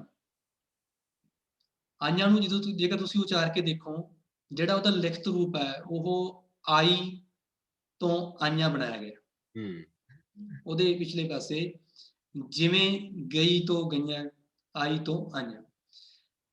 ਤਾਂ ਜਦੋਂ ਇਸ ਨੂੰ ਅਸੀਂ ਉਚਾਰਦੇ ਹਾਂ, ਅਸਲ ਦੇ ਵਿੱਚ ਉਚਾਰਨ ਕੀ ਹੈ ਸਾਡਾ? ਆਈਆਂ ਹੈ। ਆੜੇ ਕੰਨਾ, ਇੱਥੇ ਵੀ ਅਸੀਂ ਬਿੰਦੀ ਉਚਾਰ ਰਹੇ ਹਾਂ। ਜਦੋਂ ਈੜੀ ਨੂੰ ਵਿਹਾਰੀ ਲਾ ਰਹੇ ਹਾਂ ਉੱਥੇ ਵੀ ਬਿੰਦੀ ਉਚਾਰ ਰਹੇ ਹਾਂ, ਤੇ ਪਿਛਲੇ ਜਿਹੜਾ ਆ ਹੈਗਾ ਉੱਥੇ ਤਾਂ ਉਚਾਰ ਨਹੀਂ ਉਚਾਰ ਰਹੀ। ਸੋ ਇੱਥੇ ਸਾਨੂੰ ਧਿਆਨ ਰੱਖਣਾ ਚਾਹੀਦਾ ਕਿ ਕੁਝ ਜਿਹੜੇ ਸਾਡੇ ਵਿਆਕਰਨਕ ਨੇਮ ਨੇ, ਜਿਨ੍ਹਾਂ ਦੇ ਅਨੁਸਾਰ ਜਿਹੜੀ ਹੈਗੀ ਸ਼ਬਦਾਵਲੀ ਬਣਦੀ ਹੈਗੀ ਹੈ, ਪਿਛੇਤਰ ਲਾ ਕੇ ਬਣਦੀ ਹੈ, ਤਾਂ ਉੱਥੇ ਸਾਨੂੰ ਇਹਨਾਂ ਚੀਜ਼ਾਂ ਦਾ ਧਿਆਨ ਰੱਖਣਾ ਚਾਹੀਦਾ ਕਿ ਉੱਥੇ ਸਾਨੂੰ ਇਸ ਨਾਸਕਤਾ ਤੋਂ ਬਚਣਾ ਚਾਹੀਦਾ। ਜੇਕਰ ਜਿਵੇਂ ਬੋਲੋ ਤਿਵੇਂ ਲਿਖੋ ਦਾ ਇੱਥੇ ਆਪਾਂ ਜਿਹੜਾ ਕਨਸੈਪਟ ਹੈ, ਸੰਕਲਪ ਆ, ਉਹ ਲਾਗੂ ਕਰਾਂਗੇ, ਤਾਂ ਫਿਰ ਤਾਂ ਸਾਨੂੰ ਜਿਹੜਾ ਲਿਖਣਾ ਚਾਹੀਦਾ ਉਵੇਂ ਹਰੇਕ ਦੀ ਫਿਰ ਆਈਆਂ ਨੂੰ ਐਵੇਂ ਲਿਖਣਾ ਚਾਹੀਦਾ। ਫਿਰ ਤਾਂ ਐੜੇ ਨੂੰ ਕੰਨਾ ਉੱਤੇ ਬਿੰਦੀ ਲੱਗਣਾ ਚਾਹੀਦਾ, ਈੜੀ ਨੂੰ ਵਿਹਾਰੀ ਉੱਤੇ ਬਿੰਦੀ ਲੱਗਣਾ ਚਾਹੀਦਾ, ਕਿਉਂਕਿ ਆਈਆਂ ਇਸ ਤਰ੍ਹਾਂ ਹੀ ਬੋਲਦੇ ਆ। ਤਾਂ ਸਾਨੂੰ ਜਿਹੜੇ ਵਿਆਕਰਨਕ ਨੇਮ ਨੇ ਜਿਹੜੇ, ਉਹ ਵੀ ਸਾਨੂੰ ਧਿਆਨ 'ਚ ਰੱਖਣੇ ਪੈਣਗੇ। ਇਸੇ ਤਰ੍ਹਾਂ ਹੀ ਜਿਵੇਂ ਜਾਣਾ ਸ਼ਬਦ ਹੈ, ਜਾਣਾ, ਤਾਂ ਇੱਥੇ ਵੀ ਆਪਾਂ ਜੱਜੇ ਕਰਨਾ ਉੱਤੇ ਬਿੰਦੀ ਉਚਾਰ ਰਹੇ ਹੈਗੇ। ਸੁਣੀਆਂ, ਇੱਥੇ ਵੀ ਆਪਾਂ ਉਚਾਰ ਰਹੇ ਹਾਂ, ਪਰ ਕਿਉਂਕਿ ਸੁਣੀਆਂ ਸੁਣੀ ਤੋਂ ਬਣਿਆ ਗਾ, ਇਸ ਕਰਕੇ ਜਿਹੜਾ ਮੂਲ ਸ਼ਬਦ ਹੈ ਉਸ ਨੂੰ ਆਪਾਂ ਤੋੜ ਮਰੋੜ ਨਹੀਂ ਕਰ ਰਹੇ, ਉਸ ਨਾਲ ਕੋਈ ਛੇੜਛਾੜ ਨਹੀਂ ਕਰ ਰਹੇ, ਸਗੋਂ ਉਹਦੇ ਪਿਛਲੇ ਪਾਸੇ ਜਿਹੜਾ ਆਂ ਲਾ ਕੇ ਹੋਰ ਵੀ ਬੜੀ ਸਾਰੀ ਸ਼ਬਦਾਵਲੀ ਬਣਦੀ ਆ ਆਂ ਲਾ ਕੇ, ਉਸ ਦੀ ਆਪਾਂ ਵਰਤੋਂ, ਉਸ ਨੇਮ ਦੀ ਆਪਾਂ ਵਰਤੋਂ ਕਰ ਰਹੇ ਹਾਂ। ਇਸੇ ਤਰ੍ਹਾਂ ਇੱਕ ਆਪਾਂ ਲਿਖਦੇ ਹਾਂ ਜਿਹੜੀ ਕਿ ਅਕਸਰ ਗਲਤੀ ਹੋ ਜਾਂਦੀ ਹੈ, ਤੂੰ ਲਿਖੇ ਪਰ ਉਹ ਲਿਖੇ, ਤੂੰ ਮੰਨੇ ਉਹ ਮੰਨੇ। ਤਾਂ ਇੱਥੇ ਵੀ ਆਪਾਂ ਦੇਖੀਏ ਕਿ ਜਿਹੜਾ ਮੰਨੇ ਦੇ ਵਿੱਚ ਹੈਗਾ, ਕਿਉਂਕਿ ਤੂੰ ਲਿਖੇ ਦੇ ਵਿੱਚ ਅਸੀਂ ਬਿੰਦੀ ਲਾ ਰਹੇ ਹਾਂ, ਖੱਖੇ ਨੂੰ ਲਾਵਾਂ ਉੱਤੇ ਬਿੰਦੀ, ਤੇ ਜਿਹੜਾ ਮੰਨੇ ਹੈਗਾ ਉੱਥੇ ਵੀ ਆਪਾਂ ਬਿੰਦੀ ਲਾਵਾਂਗੇ। ਪਰ ਉਹ ਲਿਖੇ ਦੇ ਵਿੱਚ ਬਿੰਦੀ ਨਹੀਂ ਲਾ ਰਹੇ ਆਪਾਂ, ਇਸ ਕਰਕੇ ਉਹ ਮੰਨੇ ਦੇ ਵਿੱਚ ਵੀ ਬਿੰਦੀ ਨਹੀਂ ਲਾਵਾਂਗੇ। ਤਾਂ ਸਾਨੂੰ ਇਹਨਾਂ ਚੀਜ਼ਾਂ ਦਾ ਧਿਆਨ ਰੱਖਣਾ ਪਊਗਾ ਕਿ ਕਿਹੜੇ ਸ਼ਬਦ ਦੇ ਨਾਲ, ਪੜਨਾਮ ਦੇ ਨਾਲ ਕਿਹੜੇ ਵਿਆਕਰਨਕ ਨੇਮ ਦੀ ਵਰਤੋਂ ਹੋ ਰਹੀ ਹੈ। ਸੋ ਇਹ ਜ਼ਿਆਦਾ ਜਿਹੜਾ ਵਿਸਥਾਰ ਦੇ ਨਾਲ ਜਿਹੜਾ ਇਸ ਚੀਜ਼ ਨੂੰ ਸਮਝਿਆ ਜਾ ਸਕਦਾ, ਆਪਣੇ ਆਪ ਪੜ੍ਹ ਕੇ ਸਮਝਿਆ ਜਾ ਸਕਦਾ ਹੈ। ਬਹੁਤ ਸਾਰੀਆਂ ਕਿਤਾਬਾਂ ਇਸ ਨਾਲ ਸੰਬੰਧਿਤ, ਹਰੇਕ ਲਗਭਗ ਵਿਆਕਰਨ ਦੀ ਕਿਤਾਬ ਇਸ ਬਾਰੇ ਜਾਣਕਾਰੀ ਦਿੰਦੀ ਹੈ। ਇਸੇ ਤਰ੍ਹਾਂ ਹੀ ਹੋਰ ਬੜੇ ਸਾਰੇ ਨੇ, ਜਿਵੇਂ ਵਿਸ਼ੇਸ਼ਣ ਨੇ ਕਿੰਨਾ, ਜਿੰਨਾ, ਲੰਮਾ, ਇਹਦੇ ਅੰਤ ਦੇ ਵਿੱਚ ਆਪਾਂ ਬਿੰਦੀ ਨਹੀਂ ਲਾਉਂਦੇ, ਹਾਲਾਂਕਿ ਉਚਾਰਦੇ ਹਾਂ ਆਪਾਂ ਲੰਮਾ ਉਚਾਰਦੇ ਹਾਂ ਤਾਂ ਉਹਦੇ ਵਿੱਚ ਆਪਾਂ ਜਿੰਨਾ ਉਚਾਰਦੇ, ਕਿੰਨਾ ਉਚਾਰਦੇ ਹਾਂ, ਤੇ ਇਹਦੇ ਵਿੱਚ ਆਪਾਂ ਬਿੰਦੀ ਦਾ ਉਚਾਰਨ ਕਰ ਰਹੇ ਹਾਂ। ਪਰ ਛੋਟਾ, ਨਿੱਕਾ, ਹੋਰ ਬੜੇ ਸਾਰੇ ਵਿਸ਼ੇਸ਼ਣ ਨੇ, ਉਹਨਾਂ ਨੂੰ ਧਿਆਨ 'ਚ ਰੱਖਦੇ ਹੋਏ ਆਪਾਂ ਇਹਨਾਂ ਦੇ ਵਿੱਚ ਵੀ ਬਿੰਦੀ ਜਿਹੜੇ ਆ ਉਹ ਨਹੀਂ ਵਰਤੋਂ ਕਰ ਰਹੇ, ਬਿੰਦੀ ਦੀ ਵਰਤੋਂ ਨਹੀਂ ਕਰ ਰਹੇ। ਤਾਂ ਬਿੰਦੀ ਤੇ ਟਿੱਪੀ ਦੀ ਵਰਤੋਂ ਜਿਹੜੀ ਹੈਗੀ ਆ ਉਹ ਵਿਆਕਰਨਕ ਨਿਯਮ ਅਨੁਸਾਰ ਹੀ ਲਾਉਣੀ ਚਾਹੀਦੀ ਹੈ। ਇਹ ਸਾਡਾ ਜਿਹੜਾ ਇਹ ਕੋਸ਼ ਹੈਗਾ, ਇਹ ਦੱਸ ਰਿਹਾ ਹੈਗਾ। ਜਿਵੇਂ ਪਹਿਲਾਂ ਵੀ ਗੱਲ ਕੀਤੀ ਹੈ ਕਿ ਮਸਲੇ ਕਾਫੀ ਨੇ, ਕਿਉਂ ਨਹੀਂ ਲਾਉਣੀ ਚਾਹੀਦੀ। ਹੁਣ ਇਹ ਕਾਫੀ ਮਤਲਬ ਉਹਨਾਂ ਨੇ ਵਿਚਾਰ ਚਰਚਾ ਕਰਨ ਤੋਂ ਬਾਅਦ ਹੀ ਕੁਛ ਨੇਮ ਸੈੱਟ ਕੀਤੇ ਨੇ, ਉਹਨਾਂ ਦੀ ਜਿਹੜੇ ਅਸਥਿਰੀਕਰਨ ਕੀਤਾ ਹੈ। ਹਾਂਜੀ, ਬਹੁਤ ਮਹੱਤਵਪੂਰਨ ਮਸਲਾ ਹੈ। ਇਹਦੇ ਨਾਲ ਦੀਆਂ ਬਹੁਤ ਸਾਰੀਆਂ ਗਲਤੀਆਂ ਹੁੰਦੀਆਂ ਨੇ ਪੰਜਾਬੀ ਦੇ ਵਿੱਚ, ਖਾਸ ਤੌਰ ਤੇ ਜਦੋਂ ਜਿਵੇਂ ਹੁਣੇ ਆਪਾਂ ਗੱਲ ਕੀਤੀ ਹੈ ਕਿ ਜਦੋਂ ਅਸੀਂ ਕਿਸੇ ਇੱਕ ਅੱਖਰ ਨੂੰ ਨਾਸਿਕ ਰੂਪ ਦਿੰਦੇ ਹਾਂ ਤਾਂ ਉਸ ਤੋਂ ਮੁੱਢਲਾ ਅੱਖਰ, ਪਹਿਲਾ ਅੱਖਰ ਵੀ ਨਾਸਿਕ ਹੋ ਜਾਂਦਾ, ਉਹਦਾ ਉਚਾਰਨ ਵੀ ਨਾਸਿਕ ਹੋ ਜਾਂਦਾ, ਪਰ ਅਸੀਂ ਉਹਨੂੰ ਦਰਜ ਨਹੀਂ ਕਰਦੇ ਹੈਗੇ, ਲਿਖਣ ਦੇ ਵਿੱਚ ਦਰਜ ਨਹੀਂ ਕਰਦੇ ਹੈਗੇ। ਦੋਸਤੋ, ਇੱਥੇ ਇੱਕ ਗੱਲ ਬਹੁਤ ਮਹੱਤਵਪੂਰਨ ਹੈ ਕਿ ਦੁਨੀਆ ਦੀ ਕੋਈ ਵੀ ਲਿਪੀ ਦੁਨੀਆ ਦੀ ਕਿਸੇ ਵੀ ਭਾਸ਼ਾ ਨੂੰ ਮੁਕੰਮਲ ਤੌਰ ਤੇ ਨਹੀਂ ਪਕੜ ਸਕਦੀ, ਉਹਦੇ ਉਚਾਰਨ ਨੂੰ ਮੁਕੰਮਲ ਤੌਰ ਤੇ ਨਹੀਂ ਪਕੜ ਸਕਦੀ। ਇਹ ਕੁਝ ਗੱਲਾਂ ਅੰਡਰਸਟੂਡ ਹੁੰਦੀਆਂ ਨੇ ਭਾਸ਼ਾ ਦੇ ਵਿੱਚ, ਲਿਖਤੀ ਭਾਸ਼ਾ ਦੇ ਵਿੱਚ, ਜਿਹੜੀਆਂ ਉਚਾਰਨ ਤੋਂ ਜਦੋਂ ਅਸੀਂ ਲਿਖਤੀ ਰੂਪ ਕਰਦੇ ਹਾਂ, ਬਹੁਤ ਸਾਰੀਆਂ ਗੱਲਾਂ ਨੂੰ ਅਸੀਂ ਆਪਣੇ ਆਪ ਸਮਝ ਲੈਂਦੇ ਹਾਂ, ਉਸ ਭਾਸ਼ਾ ਨੂੰ ਬੋਲਣ ਵਾਲੇ ਆਪਣੇ ਆਪ ਸਮਝ ਲੈਂਦੇ ਨੇ। ਕਈ ਵਾਰੀ ਲਿਖਣ ਦੇ ਵਿੱਚ ਉਹਨਾਂ ਚੀਜ਼ਾਂ ਦਾ ਕੋਈ ਹੱਲ ਹੁੰਦਾ ਨਹੀਂ ਹੈਗਾ ਸਾਡੇ ਕੋਲੇ, ਉਹਤੇ ਜਿੰਨੇ ਮਰਜ਼ੀ ਭਾਸ਼ਾ ਵਿਗਿਆਨੀ ਮੱਥਾ ਮਾਰ ਲੈਣ, ਕਿਉਂਕਿ ਲਿਖਣਾ ਇੱਕ ਟੈਕਨੀਕਲ ਕਾਰਜ ਹੈ। ਬੇਸਿਕਲੀ ਭਾਸ਼ਾ ਮੌਖਿਕ ਹੀ ਹੁੰਦੀ ਹੈ, ਇਸ ਕਰਕੇ ਮੌਖਿਕ ਭਾਸ਼ਾ ਦੀਆਂ ਸਾਰੀਆਂ ਪਰਤਾਂ ਨੂੰ ਦੁਨੀਆ ਦੀ ਕੋਈ ਲਿਪੀ ਨਹੀਂ ਪਕੜ ਸਕਦੀ ਹੁੰਦੀ, ਕਿਸੇ ਭਾਸ਼ਾ ਦੀ ਲਿਪੀ ਵੀ। ਇਹ ਸਮੱਸਿਆਵਾਂ ਵੀ ਉੱਥੇ ਹੀ ਆ ਰਹੀਆਂ ਨੇ, ਜਿਵੇਂ ਮਾਵਾਂ ਦੇ ਵਿੱਚ ਅਸੀਂ ਪਿੱਛੇ ਬਿੰਦੀ ਲਾ ਦਿੰਦੇ ਹਾਂ, ਕਈ ਵਾਰੀ ਮੂਹਰੇ ਵੀ ਬਿੰਦੀ ਲਾ ਦਿੰਦੇ ਹਾਂ। ਸੋ ਇਸ ਤਰ੍ਹਾਂ ਦੀਆਂ ਚੀਜ਼ਾਂ ਜਿਹੜੀਆਂ ਹੁਣ ਆਪਾਂ ਡਿਸਕਸ ਕੀਤੀਆਂ ਨੇ, ਬੜੀਆਂ ਮਹੱਤਵਪੂਰਨ ਨੇ। ਦੋਸਤੋ, ਟਾਈਮ ਬਹੁਤ ਹੋ ਗਿਆ, 1 ਘੰਟੇ ਤੋਂ ਅਸੀਂ ਉੱਪਰ ਜਾ ਰਹੇ ਹਾਂ, ਤੇ ਮੈਂ ਆਖਰੀ ਸਵਾਲ ਕਰੂੰਗਾ, ਉਸ ਤੋਂ ਬਾਅਦ 1-2 ਸਵਾਲ ਜੇ ਚਾਹਣਗੇ ਸਾਡੇ ਦੋਸਤ ਜਿਹੜੇ ਇੱਥੇ ਜੁੜੇ ਹੋਏ ਨੇ ਉਹ ਕਰ ਸਕਦੇ ਨੇ, ਤੇ ਆਪਾਂ ਇਸ ਨੂੰ 10 ਮਿੰਟ ਦੇ ਵਿੱਚ ਟੌਪਿਕ ਨੂੰ ਸਮਾਪਤ ਕਰਾਂਗੇ। ਸਵਾਲ ਜਸਵਿੰਦਰ ਇਹ ਹੈ ਕਿ ਨਿਆਂ ਤੇ ਗੰਗਾ ਦੋ ਜਿਹੜੇ ਅੱਖਰ ਨੇ, ਇਹ ਸਾਡੀ ਵਰਣਮਾਲਾ ਦੇ ਵਿੱਚ ਸ਼ਾਮਲ ਨੇ, ਪਰ ਅਸੀਂ ਇਹਨਾਂ ਦੇ ਉਚਾਰਨ ਹੁਣ ਉਸ ਰੂਪ ਦੇ ਵਿੱਚ ਨਹੀਂ ਕਰਦੇ। ਕੀ ਲੱਗਦਾ ਹੈ ਕਿ ਅੱਜ ਵੀ ਇਹਦੀ ਪ੍ਰੈਕਟੀਕਲ ਕੋਈ ਵਰਤੋਂ ਸੰਭਵ ਹੈ ਜਾਂ ਹੈਗੀ ਹੈ? ਇਹਨੂੰ ਛੱਡ ਦੇਣਾ ਚਾਹੀਦਾ ਹੈ ਜਾਂ ਰੱਖ ਲੈਣਾ ਚਾਹੀਦਾ ਹੈ, ਜਾਂ ਪੁਰਾਣੇ ਦੀ ਤਰ੍ਹਾਂ ਬੋਲਣਾ ਚਾਹੀਦਾ ਹੈ, ਜਾਂ ਪੁਰਾਣੇ ਦੀ ਤਰ੍ਹਾਂ ਵਿੱਚ ਲਿਖਣਾ ਚਾਹੀਦਾ ਹੈ? ਤੁਹਾਡਾ ਕੀ ਵਿਊ ਪੁਆਇੰਟ ਹੈ ਇਹਨਾਂ ਮਾਮਲੇ? ਹਾਂਜੀ, ਬੜਾ ਮਹੱਤਵਪੂਰਨ ਸਵਾਲ ਹੈ। ਤੇ ਇਹਦੇ ਵਿੱਚ ਜਿਵੇਂ ਆਪਾਂ ਪਹਿਲਾਂ ਵੀ ਤੁਸੀਂ ਆਪ ਹੀ 2-3 ਵਾਰੀ ਗੱਲ ਕਹੀ ਹੈ ਕਿ ਜਿਹੜੀ ਭਾਸ਼ਾਈ ਸੰਸਾਰ ਦੇ ਵਿੱਚ ਲੋਕ ਵੱਡੇ ਹੈ, ਜਿਹੜੇ ਵਿਦਵਾਨ ਨੇ ਜਾਂ ਭਾਸ਼ਾ ਤੇ ਕੰਮ ਕਰ ਰਹੇ ਨੇ, ਉਹਨਾਂ ਨੇ ਤਾਂ ਸਿਰਫ ਜਿਹੜੀ ਉਹ ਇੱਕ ਵਹਿਣ ਵਹਿ ਰਿਹਾ ਹੈ, ਉਸ ਦੀ ਚਾਲ ਦੀ ਗਤੀ ਨੂੰ ਦੇਖਣਾ ਹੈ, ਉਸ ਦੇ ਵਹਿਣ ਦੇ ਵਿੱਚੋਂ ਕੋਈ ਚੀਜ਼ਾਂ ਜਿਹੜੀਆਂ ਦੇਖਣੀਆਂ ਕਿ ਇਹਦੇ ਕਿਹੜੇ ਨੇਮ ਨੇ, ਉਹ ਨੇਮ ਲੱਭਣੇ ਨੇ। ਅਸਲ ਦੇ ਵਿੱਚ ਤਾਂ ਉਹ ਸਾਰਾ ਕੁਝ ਚੱਲ ਰਿਹਾ ਹੈਗਾ। ਸੋ ਉਸ ਚੱਲਦੇ ਦੇ ਨਾਲ ਹੀ ਜਿਹੜੀਆਂ ਚੀਜ਼ਾਂ ਬਦਲਦੀਆਂ ਰਹਿੰਦੀਆਂ। ਬਹੁਤ ਸਾਰੀਆਂ ਧੁਨੀਆਂ ਜਿਹੜੀਆਂ ਸੰਸਕ੍ਰਿਤ ਸੀਗੀਆਂ ਉਹ ਆਪਾਂ ਵਰਤ ਨਹੀਂ ਰਹੇ, ਉਹ ਛੱਡਤੀਆਂ। ਇਸੇ ਤਰ੍ਹਾਂ ਹੀ ਇਹਨਾਂ 2 ਅੱਖਰਾਂ ਦੇ ਉਚਾਰਨ ਸੰਬੰਧੀ ਵੀ ਗੱਲ ਹੈਗੀ ਆ ਕਿ ਅਸੀਂ ਉਹ ਹੀ ਧੁਨੀਆਂ ਨੂੰ ਸੁਤੰਤਰ ਤੌਰ ਤੇ ਉਚਾਰ ਸਕਾਂਗੇ ਜਿਹੜੀਆਂ ਸ਼ਬਦ ਦੇ ਵਿੱਚ ਉਚਾਰੀਆਂ ਜਾਂਦੀਆਂ। ਜਦੋਂ ਅਸੀਂ ਇਹਨਾਂ ਅੱਖਰਾਂ ਨਾਲ ਸੰਬੰਧਿਤ ਸ਼ਬਦਾਵਲੀ ਹੀ ਨਹੀਂ ਵਰਤ ਰਹੇ, ਤਾਂ ਫਿਰ ਇਹਨਾਂ ਦਾ ਉਚਾਰਨ ਤਾਂ ਔਖਾ ਹੋਊਗਾ ਹੀ ਹੋਊਗਾ। ਤੋ ਜੇਕਰ ਕਿਸੇ ਨੂੰ ਇਹਨਾਂ 2 ਅੱਖਰਾਂ ਦਾ ਜਿਹੜਾ ਉਚਾਰਨ ਹੈ ਉਹ ਸਹੀ ਨਹੀਂ ਕੀਤਾ ਜਾਂਦਾ, ਤਾਂ ਮੈਨੂੰ ਲੱਗਦਾ ਨਹੀਂ ਕਿ ਇਹ ਕੋਈ ਉਹਦਾ ਕਸੂਰ ਆ ਬੰਦੇ ਦਾ। ਵੱਡੀ ਗਿਣਤੀ ਦੇ ਵਿੱਚ ਇਸ ਦਾ ਉਚਾਰਨ ਸਹੀ ਨਹੀਂ ਹੋ ਸਕਦਾ ਹੁੰਦਾ, ਇਹਦਾ ਕਸੂਰ ਨਹੀਂ ਹੈ, ਕਿਉਂਕਿ ਅਸੀਂ ਬੋਲ ਹੀ ਹੋ ਸਕਾਂਗੇ ਜੋ ਅਸੀਂ ਰੂਟੀਨ ਦੇ ਜਿਹੜੇ ਸਾਡੇ ਆਮ ਸ਼ਬਦਾਵਲੀ ਹੈਗੀ ਆ ਉਸ ਦੇ ਵਿੱਚ ਜੇਕਰ ਅਸੀਂ ਉਸ ਧੁਨੀ ਨੂੰ ਵਰਤ ਰਹੇ ਹਾਂ। ਸੋ ਇਹ ਜਿਹੜਾ ਮਹੱਤਵਪੂਰਨ ਜਿਹੜਾ ਮੁੱਦਾ ਹੈਗਾ ਕਿ ਕੀ ਇਸ ਨੂੰ ਛੱਡ ਦੇਣਾ ਜਿਹੜਾ ਚਾਹੀਦਾ ਜਾਂ ਨਹੀਂ ਛੱਡ ਦੇਣਾ ਚਾਹੀਦਾ।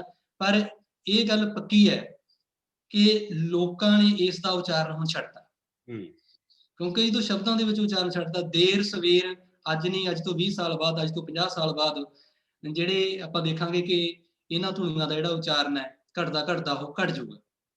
ਬਿਲਕੁਲ। ਸੋ ਇਸ ਸੰਬੰਧੀ ਇਹ ਗੱਲ ਸੀ। ਇੱਕ ਦੋ ਚੀਜ਼ਾਂ ਹੋਰ ਮੈਂ ਐਡ ਕਰਨਾ ਚਾਹੁੰਦਾ, ਉਹ ਰਹਿ ਨਾ ਜਾਣ, ਬੜੀਆਂ ਮਹੱਤਵਪੂਰਨ ਨੇ। ਇੱਕ ਤਾਂ ਇਹ ਹੈ ਜੀ ਕਿ ਜਦੋਂ ਨਾਣਾ, ਰਾਰਾ, ਰਾੜਾ ਤੇ ਲੱਲਾ ਆ ਜਾਂਦੇ ਆ, ਲੱਲੇ ਪੈਰ ਬਿੰਦੀ ਆ ਜਾਂਦੀ ਹੈ, ਉਹਨਾਂ ਤੋਂ ਬਾਅਦ ਅਕਸਰ ਹੀ ਜਿਹੜੇ ਸ਼ਬਦ ਲਿਖਣਾ, ਅੱਖਰ ਲਿਖਣਾ ਹੁੰਦਾ ਆਪਾਂ, ਜੇਕਰ ਉਹਦੇ ਪਿਛਲੇ ਪਾਸੇ ਜਿਹੜਾ ਉਸ ਸ਼ਬਦ ਦੇ ਵਿੱਚ ਅੱਖਰ ਆ ਜਾਂਦਾ ਹੈ ਨੰਨਾ, ਤਾਂ ਅਕਸਰ ਹੀ ਜਿਹੜੀ ਉਹ ਸ਼ਬਦ ਗੁਣਾਂ ਬਾਰੇ ਭੁਲੇਖਾ ਲੱਗ ਜਾਂਦਾ ਹੈ। ਤਾਂ ਜਦੋਂ ਵੀ ਨਾਣਾ, ਰਾਰਾ, ਰਾੜਾ ਤੇ ਲੱਲਾ ਆ ਜਾਣ, ਤਾਂ ਆਪਾਂ ਉਦੋਂ ਜਿਹੜਾ ਨੰਨੇ ਦੀ ਵਰਤੋਂ ਕਰਨੀ ਹੈ। ਜਿਵੇਂ ਪੜ੍ਹਨਾ, ਮੁੜਨਾ, ਗਿਣਨਾ, ਮਿਣਨਾ, ਇਸ ਤਰ੍ਹਾਂ ਜਿਹੜਾ ਬਲਣਾ ਹੈ, ਬਲ, ਜਿਹਦਾ ਮਤਲਬ ਮੱਚਣਾ, ਤਾਂ ਉੱਥੇ ਜਿਹੜਾ ਸਾਨੂੰ ਨਾਣਾ ਨਹੀਂ ਲਾਉਣਾ ਚਾਹੀਦਾ, ਨੰਨਾ ਲਾਉਣਾ ਚਾਹੀਦਾ ਜੀ। ਇਸ ਤਰ੍ਹਾਂ ਵਰਣਮਾਲਾ ਜਾਂ ਕਹਿ ਲਈਏ ਆਪਾਂ ਵਿਆਕਰਨ ਹੈ, ਇਹ ਸਾਰੇ ਜਿਹੜੇ ਸ਼ਬਦਾਂ ਵਿੱਚ ਰਾਰਾ ਆ ਗਿਆ ਜਦੋਂ, ਉਦੋਂ ਰਾਰੇ ਦੇ ਨਾਲ ਨੰਨਾ ਲੱਗਦਾ ਹੈ। ਪਰ ਜਿਹੜੇ ਸ਼ਬਦ ਜਿਹੜੇ ਹੈਗੇ ਆ ਉਹ ਖਾਸ ਕਰਕੇ ਸਮਾਸੀ ਸ਼ਬਦ ਨੇ, ਜਿਵੇਂ ਰਣਜੀਤ ਹੈ, ਰਣਯੋਧ ਹੈ, ਇਹਨਾਂ ਦੇ ਵਿੱਚ ਉਚਾਰਨ ਆਪਾਂ ਨਾਣੇ ਦਾ ਹੀ ਕਰਦੇ ਹਾਂ, ਭਾਵੇਂ ਮੂਹਰੇ ਰਾਰਾ ਹੀ ਲੱਗਿਆ ਹੋਇਆ, ਇਹਨਾਂ ਦੇ ਇਹੀ ਸ਼ਬਦ ਜੋੜ ਸਹੀ ਨੇ।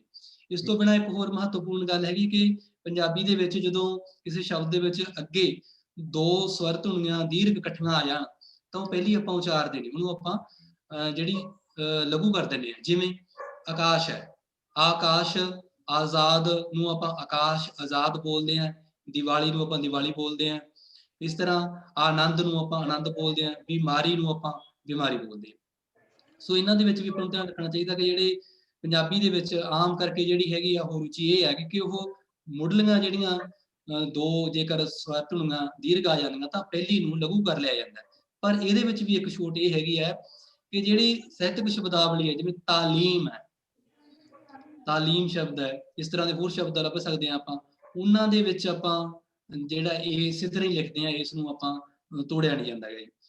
ਸੋ ਇਹ ਸੀਗੇ ਇੱਕ ਕੁਛ ਹੈਗੇ ਆ ਕਿ ਅਰਬੀ ਫਾਰਸੀ ਦੀ ਸ਼ਬਦਾਵਲੀ ਹੈਗੀ ਹੈ, ਜਿਵੇਂ ਆਪਾਂ ਸਾਬਤ ਸ਼ਬਦ, ਸਾਬਤ, ਕਾਤਲ, ਖਾਰਜ, ਦਾਖਲਾ ਖਾਰਜ ਰਜਿਸਟਰ, ਬਾਰਿਸ਼, ਇਹਨਾਂ ਸਾਰਿਆਂ ਦੇ ਵਿੱਚ ਜਿਹੜਾ ਵਿਚਾਲੇ ਮੱਧ ਦੇ ਵਿੱਚ ਸਿਹਾਰੀ ਆਉਂਦੀ ਹੈ, ਸਾਬਿਤ, ਸਾਬਤ ਆਪਾਂ ਬੋਲਦੇ ਨਹੀਂ, ਆਪਾਂ ਸਾਬਤ ਹੀ ਬੋਲਦੇ ਹਾਂ, ਆਪਾਂ ਸਿਹਾਰੀ ਬੋਲਦੇ ਨਹੀਂ। ਕਾਤਿਲ ਨਹੀਂ ਬੋਲਦੇ, ਆਪਾਂ ਕਾਤਲ ਹੀ ਬੋਲਦੇ ਹਾਂ। ਖਾਰਿਜ ਨਹੀਂ ਬੋਲਦੇ, ਆਪਾਂ ਖਾਰਜੀ ਬੋਲਦੇ ਹਾਂ। ਬਾਰਿਸ਼ ਨਹੀਂ ਬੋਲਦੇ, ਆਪਾਂ ਬਾਰਿਸ਼ ਬੋਲਦੇ। ਸੋ ਇਹਨਾਂ ਸਾਰਿਆਂ ਦੇ ਵਿੱਚ ਜਿਹੜੀ ਮੱਧ ਵਾਲੀ ਸਿਹਾਰੀ ਉਹ ਪਾਉਣ ਦੀ ਜ਼ਰੂਰਤ ਨਹੀਂ ਹੈਗੀ। ਇਸ ਤੋਂ ਬਿਨਾਂ ਇੱਕ ਹੋਰ ਬੜਾ ਮਹੱਤਵਪੂਰਨ ਵਿਸ਼ਾ ਹੈਗਾ ਹੈ, ਬਸ ਸੰਖੇਪ ਦੇ ਵਿੱਚ ਹੀ ਮੈਂ ਗੱਲ ਕਰਨੀ ਚਾਹਾਂਗਾ ਕਿ ਅੰਗਰੇਜ਼ੀ ਦੇ ਕਈ ਸ਼ਬਦ ਨੇ, ਜਿਵੇਂ ਆਪਾਂ ਬੋਲਦੇ ਹਾਂ ਸੈੱਟ, ਨੈਟ, ਜਿਨ੍ਹਾਂ ਦੇ ਵਿਚਾਲੇ ਈ ਆ ਜਾਂਦੀ ਹੈ, ਤਾਂ ਉੱਥੇ ਅਸੀਂ ਦੁਲਾਵਾਂ ਦੇ ਨਾਲ ਅੱਧਕ ਲਾ ਲੈਂਦੇ ਹਾਂ।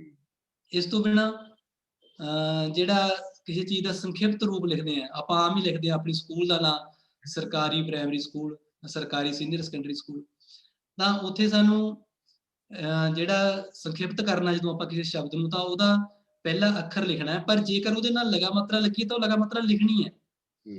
ਜੇਕਰ ਪੰਜਾਬੀ ਯੂਨੀਵਰਸਿਟੀ ਪਟਿਆਲਾ ਲਿਖਣਾ ਸੰਖੇਪ ਰੂਪ ਦੇ ਵਿੱਚ, ਤਾਂ ਪੱਪੇ ਦੇ ਉੱਤੇ ਜਿਹੜੀ ਟਿੱਪੀ ਹੈਗੀ ਹੈ ਉਹ ਆਪਾਂ ਲਿਖਣੀ ਹੈ। ਯੂਨੀਵਰਸਿਟੀ ਇਹਨੂੰ ਦਲੈਂਕੜ ਪਾਉਣੀ ਹੈ, ਫਿਰ ਆਪਾਂ ਨਾਲ ਉਹਦੇ ਜਿਹੜੀ ਬਿੰਦੀ ਲਾਉਣੀ ਹੈ। ਪਟਿਆਲਾ ਕਿਉਂਕਿ ਪੱਪਾ ਇਕੱਲਾ ਹੀ ਹੈ, ਇਸ ਕਰਕੇ ਉਹ ਆਪਾਂ ਇਕੱਲਾ ਹੀ ਲਿਖ ਲਾਂਗੇ। ਇਸ ਤਰ੍ਹਾਂ ਜਦੋਂ ਆਪਾਂ ਸਰਕਾਰੀ ਪ੍ਰਾਇਮਰੀ ਸਕੂਲ ਦੀ ਗੱਲ ਕਰਦੇ ਹਾਂ ਜਾਂ ਸਰਕਾਰੀ ਸੀਨੀਅਰ ਸੈਕੰਡਰੀ ਸਕੂਲ ਦੀ ਗੱਲ ਕਰਦੇ ਹਾਂ, ਜੋ ਸੀਨੀਅਰ ਸ਼ਬਦ ਆ ਗਿਆ ਤਾਂ ਸੱਸੇ ਨੂੰ ਬਿਹਾਰੀ ਆਪਾਂ ਨੂੰ ਪਾਉਣੀ ਚਾਹੀਦੀ ਹੈ ਇਸ ਨੇਮ ਦੇ ਮੁਤਾਬਕ। ਇੱਕ ਹੋਰ ਜਿਹੜਾ ਅਹਿਮ ਮੁੱਦਾ ਹੈਗਾ ਕਿ ਆਪਾਂ ਜਦੋਂ ਐਬਰੀਵੇਸ਼ਨ ਲਿਖਦੇ ਹਾਂ, ਕਿਸੇ ਦਾ ਸੰਖਿਪਤ ਰੂਪ ਲਿਖਦੇ ਹਾਂ ਕਿਸੇ ਵੱਡੇ ਦਾ, ਤਾਂ ਉਹ ਉਸ ਦੇ ਵਿੱਚ ਵੀ ਜਿਵੇਂ ਕਿਸੇ ਦੀ ਆਪਾਂ ਯੋਗਤਾ ਲਿਖਣੀ ਹੈ, ਆਮ ਕਰਕੇ ਆਪਾਂ ਲਿਖਦੇ ਹਾਂ ਕਿ PhD। PhD ਨੂੰ ਆਪਾਂ ਇਸ ਤਰ੍ਹਾਂ ਹੀ ਲਿਖਦੇ ਹਾਂ ਕਿ ਪੱਪੇ ਨੂੰ ਬਿਹਾਰੀ ਪਾ ਕੇ ਫਿਰ ਬਿੰਦੀ ਲਾ ਦਿੰਦੇ ਹਾਂ, ਫਿਰ ਐੜਾ ਪਾ ਕੇ ਉਹਦੇ ਉੱਤੇ ਦਲਾਵਾਂ ਪਾ ਕੇ ਅੱਧਕ ਪਾ ਕੇ ਚੱਚਾ ਪਾ ਦਿੰਦੇ ਹਾਂ, ਫਿਰ ਬਿੰਦੀ ਲਾ ਦਿੰਦੇ ਹਾਂ, ਫਿਰ ਆਪਾਂ ਡੀ ਪਾ ਕੇ ਬਿੰਦੀ ਲਾ ਦਿੰਦੇ ਹਾਂ। ਪਰ ਜੇਕਰ ਆਪਾਂ ਅੰਗਰੇਜ਼ੀ ਦੇ ਵਿੱਚ ਦੇਖੀਏ ਤਾਂ PH ਇਕੱਠਾ ਹੈ, PH ਦੇ ਵਿਚਾਲੇ ਕੋਈ ਬਿੰਦੀ ਨਹੀਂ ਹੈ। PH ਤੋਂ ਬਾਅਦ ਆਉਂਦੀ ਹੈ, ਕਿਉਂਕਿ PH ਫਿਲਾਸਫੀ ਨੂੰ ਜਿਹੜਾ ਦੱਸਦਾ ਹੈਗਾ, ਤੇ ਡੀ ਜਿਹੜਾ ਹੈਗਾ ਉਹ ਡਾਕਟਰ ਨੂੰ ਕਰਦਾ ਹੈਗਾ। ਤਾਂ ਇਸ ਤੇ ਪੰਜਾਬੀ ਦੇ ਵਿੱਚ ਇਸ ਨੂੰ ਕਿਵੇਂ ਲਿਖਣਾ, ਆਪਾਂ ਜਿਹੜਾ ਪੀ ਪਹਿਲੀ ਲਿਖਾਂਗੇ, ਆਪਾਂ ਪੱਪੇ ਨੂੰ ਬਿਹਾਰੀ ਪਾਵਾਂਗੇ, ਉਸ ਤੋਂ ਬਾਅਦ ਆਪਾਂ ਜੋੜ ਨਹੀਂ ਪਾਉਣੀ ਹੈ, ਬਿੰਦੀ ਨਹੀਂ ਲਾਉਣੀ, ਜੋੜ ਨਹੀਂ ਪਾਉਣੀ ਹੈ। ਪੀ ਲਿਖ ਕੇ ਫਿਰ ਜੋੜਨੀ, ਫਿਰ ਐਚ, ਫਿਰ ਬਿੰਦੀ ਲਾਵਾਂਗੇ, ਫਿਰ ਡੀ ਲਿਖਾਂਗੇ। ਇਸੇ ਤਰ੍ਹਾਂ ਕੋਈ ਵੀ ਹੋਰ ਜਿਹੜੀ ਸ਼ਬਦਾਵਲੀ ਕੋਈ ਇਸ ਤਰ੍ਹਾਂ ਦੀ ਹੋ ਜਿਹਦੇ ਵਿੱਚ ਦੋ ਜਿਹੜੇ ਅੰਗਰੇਜ਼ੀ ਦੇ ਵਿੱਚ ਜਿਹੜੇ ਦੋ ਅੱਖਰ ਲੈ ਕੇ ਇਕੱਠਾ ਕੀਤਾ ਗਿਆ ਹੈਗਾ, ਉਸ ਦੇ ਵਿੱਚ ਆਪਾਂ ਕੋਈ ਉਹਨਾਂ ਨੇ ਬਿੰਦੀ ਨਹੀਂ ਲਾਈ ਤਾਂ ਆਪਾਂ ਵੀ ਨਹੀਂ ਲਾਉਣੀ, ਉਹਦੀ ਬਜਾਏ ਆਪਾਂ ਜੋੜਨੀ ਲਾ ਦੇਣੀ ਹੈ। ਸੋ ਇੰਨੀਆਂ ਗੱਲਾਂ ਮੈਂ ਐਡ ਕਰਨਾ ਚਾਹੁੰਦਾ ਸੀ, ਇਹਦੇ ਵਿੱਚ ਜੋੜਨਾ ਚਾਹੁੰਦਾ ਸੀਗਾ ਜੀ। ਹਾਂਜੀ ਹਾਂ ਬਿਲਕੁਲ, ਬਹੁਤ ਮਹੱਤਵਪੂਰਨ ਗੱਲਾਂ ਨੇ ਸਾਰੀਆਂ। ਇਹਨਾਂ ਸਾਰੀਆਂ ਗੱਲਾਂ ਤੇ ਵੀ ਦੋ ਰਾਏ ਹੋ ਸਕਦੀਆਂ ਨੇ, ਇਹ ਨਹੀਂ ਕਿ ਇਹ ਗੱਲਾਂ ਕੋਈ ਅਲਟੀਮੇਟ ਨੇ। ਜਿਵੇਂ ਆਪਾਂ ਪਹਿਲਾਂ ਗੰਗੇ ਤੇ ਜਈਏ ਦੀ ਗੱਲ ਕੀਤੀ ਹੈ, ਬਿਨਾਂ ਸ਼ੱਕ ਅੱਜ ਨਹੀਂ ਬੋਲੇ ਜਾਂਦੇ ਤੇ ਆਉਣ ਵਾਲੇ ਸਮੇਂ 'ਚ ਸ਼ਾਇਦ ਨਾ ਬੋਲੇ ਜਾਣ, ਹੋਰ ਵੀ ਵਰਤੋਂ ਇਹਦੀ ਘਟ ਜੇ। ਪਰ ਜੇ ਆਪਾਂ ਦੂਜਾ ਪੱਖ ਇਹ ਹੈ ਕਿ ਇਹਨਾਂ ਨੂੰ ਆਪਾਂ ਆਪਣੀ ਵਰਣਮਾਲਾ 'ਚੋਂ ਬਾਹਰ ਕੱਢਾਂਗੇ ਤਾਂ ਆਉਣ ਵਾਲੀਆਂ ਪੀੜ੍ਹੀਆਂ, ਇਹਦਾ ਮਤਲਬ ਪੁਰਾਣੇ ਸਮੇਂ ਦੇ ਵਿੱਚ ਜਿੰਨੇ ਸਾਡੇ ਗ੍ਰੰਥ ਨੇ ਉਹਨਾਂ ਦੀ ਸਟੱਡੀ ਕਰਨ ਤੋਂ ਬਾਅਦ ਰਹਿ ਜਾਣਗੀਆਂ ਕਿ ਇਹ ਅੱਖਰ ਕੀ ਸੀ, ਤੇ ਹੌਲੀ ਹੌਲੀ ਇਹ ਇੱਕ ਵੱਡਾ ਖਲਾਅ ਵੀ ਪੈਦਾ ਹੋ ਸਕਦਾ ਹੈ। ਇਸ ਕਰਕੇ ਇਹਨੂੰ ਉਸ ਰੂਪ ਤੇ ਸਾਡੇ ਵਿਰਸੇ ਨੂੰ ਸਮਝਣ ਵਾਸਤੇ, ਸਾਡੀ ਪਰੰਪਰਾ ਨੂੰ ਸਮਝਣ ਵਾਸਤੇ ਇਹਨਾਂ ਦਾ ਜਿਉਂਦੇ ਰਹਿਣਾ, ਇਹਨਾਂ ਦਾ ਸਮਝਿਆ ਜਾਣਾ ਵੀ ਜ਼ਰੂਰੀ ਹੈ। ਪਰ ਬਿਲਕੁਲ ਉਹੀ ਗੱਲ ਹੈ ਕਿ ਕੋਈ ਵੀ ਭਾਸ਼ਾ ਵਿਗਿਆਨੀ ਭਾਸ਼ਾ ਸਿਰਜਦਾ ਨਹੀਂ ਹੁੰਦਾ, ਅਧਿਆਪਕ ਵੀ ਭਾਸ਼ਾ ਸਿਰਜਦੇ ਨਹੀਂ ਹੁੰਦੇ। ਅਸੀਂ ਭਾਸ਼ਾ ਨੂੰ ਸਮਝਦੇ ਹੁੰਦੇ ਹਾਂ, ਬਸ ਅਸੀਂ ਭਾਸ਼ਾ ਦੀ ਸਟੱਡੀ ਕਰਦੇ ਹੁੰਦੇ ਹਾਂ, ਤੇ ਭਾਸ਼ਾ ਨੂੰ ਹੌਲੀ ਹੌਲੀ ਲੋਕਾਂ ਨੇ ਆਪ ਹੀ ਛਿੱਲ ਤਰਾਸ਼ ਕਰ ਲੈਣੀ ਹੁੰਦੀ ਹੈ, ਆਪ ਹੀ ਹੌਲੀ ਹੌਲੀ ਚੀਜ਼ਾਂ ਨੂੰ ਜੋੜ ਲੈਣਾ ਹੁੰਦਾ ਤੇ ਘਟਾ ਲੈਣਾ ਹੁੰਦਾ ਹੈ। ਅੰਗਰੇਜ਼ੀ ਦੇ ਵਿੱਚ ਵੀ ਤਬਦੀਲੀਆਂ ਵਾਪਰ ਰਹੀਆਂ ਨੇ, ਦੁਨੀਆ ਦੀ ਹਰ ਭਾਸ਼ਾ ਦੇ ਵਿੱਚ ਤਬਦੀਲੀਆਂ ਵਾਪਰ ਰਹੀਆਂ ਨੇ, ਤੇ ਇਹਦੇ ਮੁਤਾਬਕ ਪੰਜਾਬੀ 'ਚ ਵੀ ਇਹ ਤਬਦੀਲੀਆਂ ਆਉਣ ਵਾਲੇ ਸਮੇਂ 'ਚ ਵਾਪਰਨਗੀਆਂ। ਜਿਵੇਂ ਜਿਵੇਂ ਨਵੀਆਂ ਲੋੜਾਂ ਪੈਦਾ ਹੋਣਗੀਆਂ, ਕੁਝ ਗੱਲਾਂ ਅੰਡਰਸਟੂਡ ਨੇ, ਜਿਵੇਂ ਜਸਵਿੰਦਰ ਨੇ ਅੰਗਰੇਜ਼ੀ ਤੋਂ ਆਈਆਂ ਕੁਝ ਟੋਨਸ ਦੀ ਗੱਲ ਕੀਤੀ ਸੀ, ਇਸ ਤਰ੍ਹਾਂ ਅੰਗਰੇਜ਼ੀ ਦੀ ਇੱਕ ਟੋਨ ਹੈ ਡਾਕਟਰ ਵਾਲੀ, ਜਿਹਦੇ ਵਿੱਚ ਨਾ ਡੱਡੇ ਕੰਨਾ ਲਾ ਕੇ ਲਿਖ ਸਕਦੇ ਹਾਂ, ਨਾ ਡੱਡੇ ਨੂੰ ਕਨੌੜਾ ਲਾ ਕੇ ਲਿਖ ਸਕਦੇ ਹਾਂ। ਉੱਥੇ ਵੀ ਅਸੀਂ ਇੱਕ ਨਵਾਂ ਸਾਈਨ ਇੰਟਰੋਡਿਊਸ ਕਰਨ ਦੀ ਕੋਸ਼ਿਸ਼ ਕੀਤੀ ਸੀ, ਕੰਨੇ ਦੇ ਉੱਤੇ ਅਦਕ ਲਾ ਕੇ ਉਹਨੂੰ, ਉਸ ਸਾਈਨ ਨੂੰ ਅਸੀਂ ਰਿਪਰੈਜ਼ੈਂਟ ਕਰ ਸਕੀਏ। ਸੋ ਇਹੋ ਜਿਹੇ ਮਸਲੇ ਜਿਵੇਂ ਜਿਵੇਂ ਆਉਣਗੇ, ਤਿਵੇਂ ਤਿਵੇਂ ਇਹਨਾਂ ਦੇ ਸੋਲਿਊਸ਼ਨ ਜਾਂ ਇਹਨਾਂ ਦੇ ਕੋਈ ਹੱਲ ਵੀ ਨਿਕਲਦੇ ਰਹਿਣਗੇ। ਤੇ ਪ੍ਰੋਬਲਮ ਸਭ ਤੋਂ ਵੱਡੀ ਇਹ ਹੈ ਕਿ ਪੰਜਾਬੀ ਦੇ ਵਿੱਚ ਅਸੀਂ ਕੋਈ ਇਹੋ ਜਿਹਾ ਸਾਂਝਾ ਅਦਾਰਾ ਨਹੀਂ ਹੁਣ ਤੱਕ ਕਾਇਮ ਕਰ ਸਕੇ, ਜਾਂ ਸਾਂਝੀ ਕਮੇਟੀ ਨਹੀਂ ਕਾਇਮ ਕਰ ਸਕੀ ਜਿੱਥੇ ਅਸੀਂ ਸਾਰੇ ਸਹਿਮਤ ਹੋ ਸਕੀਏ। ਪੰਜਾਬ ਸਕੂਲ ਸਿੱਖਿਆ ਬੋਰਡ ਵੱਖਰੇ ਚੀਜ਼ਾਂ ਨੂੰ ਫਾਲੋ ਕਰ ਲੈਂਦਾ ਹੈ, ਯੂਨੀਵਰਸਿਟੀਆਂ ਵੱਖਰੀ ਚੀਜ਼ਾਂ ਨੂੰ ਫਾਲੋ ਕਰ ਲੈਂਦੀਆਂ ਨੇ, ਭਾਸ਼ਾ ਵਿਭਾਗ ਪੰਜਾਬ ਵੱਖਰੀ ਚੀਜ਼ਾਂ ਨੂੰ ਫਾਲੋ ਕਰ ਲੈਂਦਾ ਹੈ, ਅਕਾਦਮੀਆਂ ਤੇ ਅਦਾਰੇ ਵੱਖਰੀਆਂ ਚੀਜ਼ਾਂ ਨੂੰ ਫਾਲੋ ਕਰ ਲੈਂਦੇ ਨੇ। ਲੋੜ ਇਸ ਗੱਲ ਦੀ ਹੈ ਕਿ ਜਿਹੜਾ ਮਿਨੀਮਮ ਰੂਪ ਹੈ ਇੱਕ ਭਾਸ਼ਾ ਦਾ, ਮੈਕਸਿਮਮ ਰੂਪ ਤਾਂ ਕਦੇ ਵੀ ਹੋ ਹੀ ਨਹੀਂ ਸਕਦਾ ਹੁੰਦਾ। ਉਹਦੇ ਵਿੱਚ ਬਹੁਤ ਸਾਰੇ ਵਖਰੇਵੇਂ ਹਰ ਵੇਲੇ ਚੱਲਦੇ ਰਹਿੰਦੇ ਨੇ, ਲੇਖ ਤੋਂ ਲੇਖ ਤੱਕ ਵਖਰੇਵੇਂ ਚੱਲਦੇ ਰਹਿਣਗੇ। ਪਰ ਇੱਕ ਜਿਹੜੀਆਂ ਸਾਡੀਆਂ ਕਿਤਾਬਾਂ ਦੇ ਵਿੱਚ ਜਾਂ ਬੱਚਿਆਂ ਨੂੰ ਪੜ੍ਹਾਉਣ ਦੇ ਐਂਗਲ ਤੋਂ ਇੱਕ ਜਿਹੜਾ ਮਿਨੀਮਮ ਰੂਪ ਹੈ, ਉਹ ਜ਼ਰੂਰ ਅਦਾਰਿਆਂ ਨੂੰ, ਚਾਹੇ ਭਾਸ਼ਾ ਵਿਭਾਗ ਬਹੁਤ ਮਹੱਤਵਪੂਰਨ ਅਦਾਰਾ ਹੈ, ਯੂਨੀਵਰਸਿਟੀ ਬਹੁਤ ਮਹੱਤਵਪੂਰਨ ਅਦਾਰਾ ਹੈ, ਤੇ ਪੰਜਾਬ ਸਕੂਲ ਐਜੂਕੇਸ਼ਨ ਬੋਰਡ ਇੱਕ ਮਹੱਤਵਪੂਰਨ ਅਦਾਰਾ ਹੈ, ਤੇ ਅਕਾਦਮੀਆਂ ਜਿਹੜੀਆਂ ਹੈਗੀਆਂ ਨੇ ਉਹ ਮਹੱਤਵਪੂਰਨ ਅਦਾਰੇ ਨੇ। ਇਹਨਾਂ ਨੂੰ ਕੋਈ ਸਾਂਝੀ ਕਮੇਟੀ ਬਣ ਕੇ ਇਹੋ ਜਿਹੇ ਮਸਲਿਆਂ ਤੇ ਕੁਝ ਸੋਲਿਊਸ਼ਨ ਕੱਢ ਲੈਣੇ ਚਾਹੀਦੇ ਨੇ, ਤਾਂ ਕਿ ਜਿਹੜੇ ਭੰਬਲ ਭੂਸੇ ਬਣੇ ਹੋਏ ਨੇ, ਇੱਕ ਐਗਜ਼ਾਮੀਨਰ ਇੱਕ ਚੀਜ਼ ਨੂੰ ਗਲਤ ਕਰਨ ਦਾ, ਦੂਜਾ ਐਗਜ਼ਾਮੀਨਰ ਉਸੇ ਚੀਜ਼ ਨੂੰ ਠੀਕ ਕਰਨ ਦਾ, ਇਹ ਭੰਬਲ ਭੂਸੇ ਨਾ ਪੈਦਾ ਹੋਣ। ਇਹ ਇੱਕ ਵੱਡਾ ਮਸਲਾ ਹੈ। ਤੇ ਹੁਣ ਮੈਂ ਚਾਹੁੰਦਾ ਕਿ ਜੇ ਕੋਈ ਦੋਸਤ ਸਵਾਲ ਕਰਨਾ ਚਾਹੁੰਦਾ ਹੈ ਤਾਂ ਉਹ ਜ਼ਰੂਰ ਇੱਕ ਦੋ ਅਸੀਂ ਸਵਾਲ ਲੈ ਸਕਦੇ ਹਾਂ, ਅਦਰਵਾਈਜ਼ ਸਮਾਂ ਬਹੁਤ ਜ਼ਿਆਦਾ ਹੋ ਗਿਆ। ਸੁਖਜੀਵਨ ਕੁਝ ਗੱਲ ਕਰਨਾ ਚਾਹੁੰਦੇ ਹੋਣ ਉਹ ਉਸ ਦੇ ਤੌਰ ਤੇ, ਮੈਡਮ ਮਨਜਿੰਦਰ, ਡਾਕਟਰ ਇੰਦਰਪ੍ਰੀਤ, ਬਹੁਤ ਸੰਖੇਪ ਦੇ ਵਿੱਚ ਸਵਾਲ ਤੇ ਸੰਖੇਪ ਜਵਾਬ।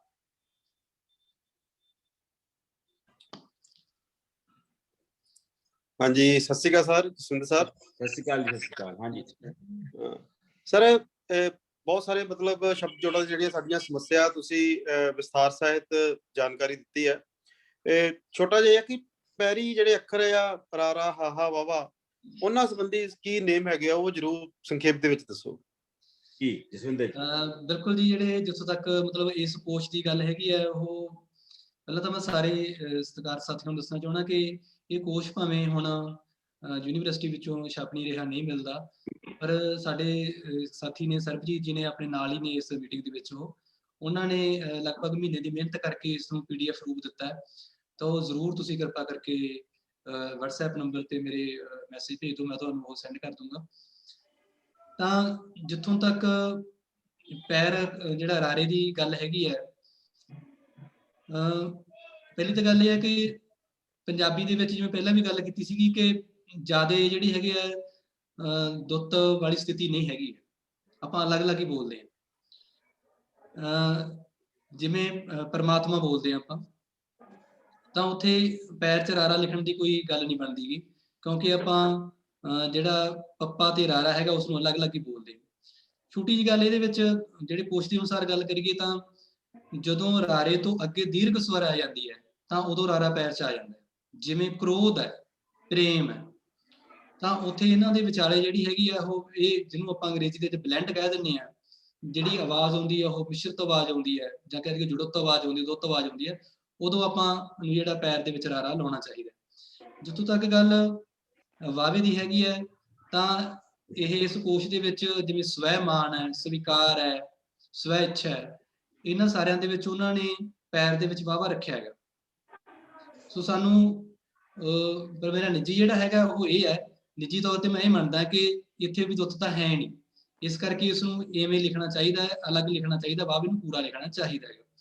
ਸੋ ਜਿਹੜਾ ਇਹ ਮਸਲਾ ਫਿਰ ਉਹੀ ਬਣ ਜਾਂਦਾ ਕਿ ਕਿਤੇ ਨਾ ਕਿਤੇ ਜਿਹੜਾ ਬੈਠ ਕੇ ਉੱਚ ਪੱਧਰ ਤੇ ਇਸ ਮਸਲੇ ਨੂੰ ਜ਼ਰੂਰ ਨਜਿੱਠਿਆ ਜਾਣਾ ਚਾਹੀਦਾ ਜੀ। ਬਾਕੀ ਜਿਵੇਂ ਜਿਵੇਂ ਤੁਸੀਂ ਇਸ ਸ਼ਬਦਾਵਲੀ ਨੂੰ ਵੱਡੀ ਗਿਣਤੀ ਦੇ ਵਿੱਚ ਘੋਖੋਗੇ ਤੇ ਉਸਦਾ ਉਚਾਰਨ ਕਰਕੇ ਦੇਖਾਂਗੇ ਆਪਾਂ, ਤਾਂ ਆਪਣੇ ਆਪ ਕਈ ਚੀਜ਼ਾਂ ਸਾਫ਼ ਹੋ ਜਾਣਗੀਆਂ ਕਿ ਜੇਕਰ ਕੋਈ ਨੇਮ ਬਣਿਆ ਵੀ ਹੈਗਾ, ਜੇਕਰ ਉਹ ਹੁਣ ਦੇ ਉਚਾਰਨ ਦੇ ਫਿੱਟ ਨਹੀਂ ਬੈਠਦਾ, ਤਾਂ ਮੇਰੇ ਖਿਆਲ ਦੇ ਵਿੱਚ ਉਸ ਨੂੰ ਬਦਲਣ ਦੇ ਵਿੱਚ ਕੋਈ ਵੀ ਜਿਹੜੀ ਉਹ ਘਾਟਾ ਨਹੀਂ, ਕੋਈ ਵੀ ਸਗੋਂ ਫਾਇਦਾ ਹੀ ਹੋਊ ਉਸ ਚੀਜ਼ ਦਾ। ਮਿਹਰਬਾਨੀ। हाँ बिल्कुल, ये गल बहुत ਜਿਹੜਾ ਉਚਾਰਨ ਹੈ ਨਾ ਮੈਨ ਟੂ ਮੈਨ ਵੀ ਡਿਫਰ ਕਰਦਾ ਹੈ। ਜਿਵੇਂ ਜਸਵਿੰਦਰ ਨੇ ਦੱਸਿਆ ਕਿ ਆਪਾਂ ਸਵੈ ਦੀ ਗੱਲ ਕਰੀਏ, ਹੁਣ ਸਵੈ ਦੇ ਉਚਾਰਨ 'ਚ ਹੀ ਫਰਕ ਪੈ ਜਾਂਦਾ ਹੈ। ਜੇ ਇਸ ਨੂੰ ਸਵੈ ਕਹਾਂਗੇ ਤਾਂ ਪੂਰਾ ਪੈ ਜਾਊਗਾ, ਜੇ ਅਸੀਂ ਸਵੈ ਕਹਾਂਗੇ ਤਾਂ ਪੈਰ 'ਚ ਆਊਗਾ, ਕਿਉਂਕਿ ਫਿਰ ਉਹ ਇੱਕ ਬਲੈਂਡ ਬਣ ਜਾਂਦਾ ਹੈ। ਪਰ ਜੇ ਅਸੀਂ ਉਹਨੂੰ ਵੱਖਰਾ ਲਿਖਾਂਗੇ ਤਾਂ ਉਚਾਰਨ ਵੀ ਉਹਦਾ ਬਦਲਦਾ, ਫਿਰ ਉਹ ਸਵੈ ਬਣਦਾ ਹੈ।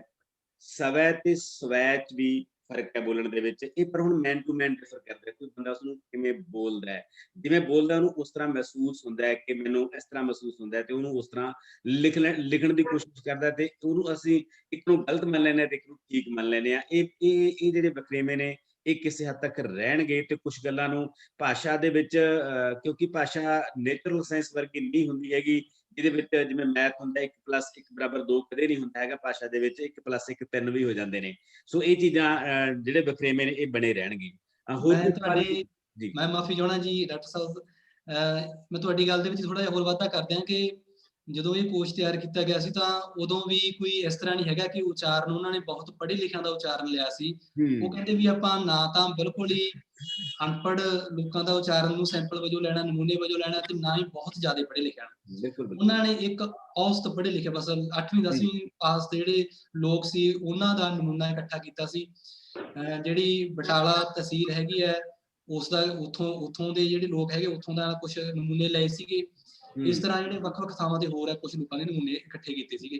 ਤਾਂ ਸਾਨੂੰ ਵੀ ਮਤਲਬ ਦੇਖਣਾ ਚਾਹੀਦਾ, ਪੰਜਾਬੀ ਦੀ ਗੱਲ ਕਰਦੇ ਤਾਂ ਪੰਜਾਬ ਪਿੰਡਾਂ 'ਚ ਵਸਦਾ, ਤਾਂ ਪਿੰਡਾਂ 'ਚ ਵਸਦਾ ਤੇ ਪਿੰਡਾਂ ਦੇ ਵਿੱਚ ਜਿਹੋ ਜਿਹਾ ਆਮ ਜਨਮਾਨਸ ਹੈ, ਸਾਨੂੰ ਉਹਨਾਂ ਦੇ ਜਿਹੜੀ ਉਚਾਰਨੀ ਨਮੂਨੇ ਹੈਗੇ ਉਹਨਾਂ ਨੂੰ ਆਧਾਰ ਬਣਾਉਣਾ ਚਾਹੀਦਾ ਹੈ, ਕਿਉਂਕਿ ਅਸਲ ਦੇ ਵਿੱਚ ਜਿਹੜਾ ਸਾਰਾ ਜਿਹੜਾ ਭਾਸ਼ਾ ਦਾ ਜਿਹੜਾ ਚਲਾਉਣ ਵਾਲੇ ਲੋਕ ਹੀ ਨੇ, ਤੇ ਵੱਡੀ ਗਿਣਤੀ ਦੇ ਵਿੱਚ ਜਿਹੜੀ ਜੋ ਲੋਕ ਜਿਹੇ ਜਿਹਾ ਉਚਾਰਨ ਕਰ ਰਹੇ ਆ ਪਰ ਇਹ ਹੁਣ ਬਹੁਤ ਬਦਲ ਗਿਆ ਨਾ। ਹੁਣ ਆਪਾਂ ਮਤਲਬ ਧਾਰਨਾ ਵੀ ਬਦਲਦੀਆਂ ਨੇ। ਹੁਣ ਇਸ ਵੇਲੇ ਪੰਜਾਬੀ ਨੂੰ ਬੋਲਣ ਵਾਲੇ 14 ਕਰੋੜ ਲੋਕ ਨੇ, ਤੇ ਸਾਡੇ ਪੰਜਾਬ ਦੇ ਵਿੱਚ 3 ਕਰੋੜ ਦੇ ਕਰੀਬ ਲੋਕ ਨੇ।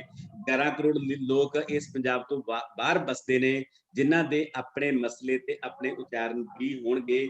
ਉਹਨਾਂ ਤੇ ਅਮਰੀਕਨ ਦਾ ਪ੍ਰਭਾਵ ਵੀ ਪਊਗਾ, ਉਹਨਾਂ ਤੇ ਜਰਮਨ ਦਾ ਪ੍ਰਭਾਵ ਵੀ ਪਊਗਾ, ਉਹਨਾਂ ਤੇ ਨਿਊਜ਼ੀਲੈਂਡ ਦੀ ਭਾਸ਼ਾ ਦਾ ਪ੍ਰਭਾਵ ਵੀ ਪਊਗਾ, ਆਸਟ੍ਰੇਲੀਆ ਦਾ ਪ੍ਰਭਾਵ ਵੀ ਪਊਗਾ। ਸੋ ਹੁਣ ਸਗੋਂ ਜ਼ਿਆਦਾ ਮਸਲੇ ਪੇਚੀਦਾ ਹੁੰਦੇ ਜਾ ਰਹੇ ਨੇ, ਕਿਉਂਕਿ ਅਸੀਂ 3 ਕਰੋੜ ਦੇ ਭਾਸ਼ਾ ਨੂੰ ਪ੍ਰਮਾਣਿਕ ਭਾਸ਼ਾ ਮੰਨ ਲਈਏ ਤਾਂ 11 ਕਰੋੜ ਜਿਹੜੇ ਬਾਹਰ ਬਸਦੇ ਨੇ ਉਹਨਾਂ ਦੀ ਭਾਸ਼ਾ ਨੂੰ ਪ੍ਰਮਾਣਿਕ ਭਾਸ਼ਾ ਮੰਨੀਏ। ਇਹ ਵੀ ਇੱਕ ਵੱਡੇ ਸਵਾਲ ਨੇ ਤੇ ਅਗਲੇ ਆਉਣ ਵਾਲੇ ਸਮੇਂ 'ਚ ਆਪਾਂ ਡਿਬੇਟ ਕਰਾਂਗੇ।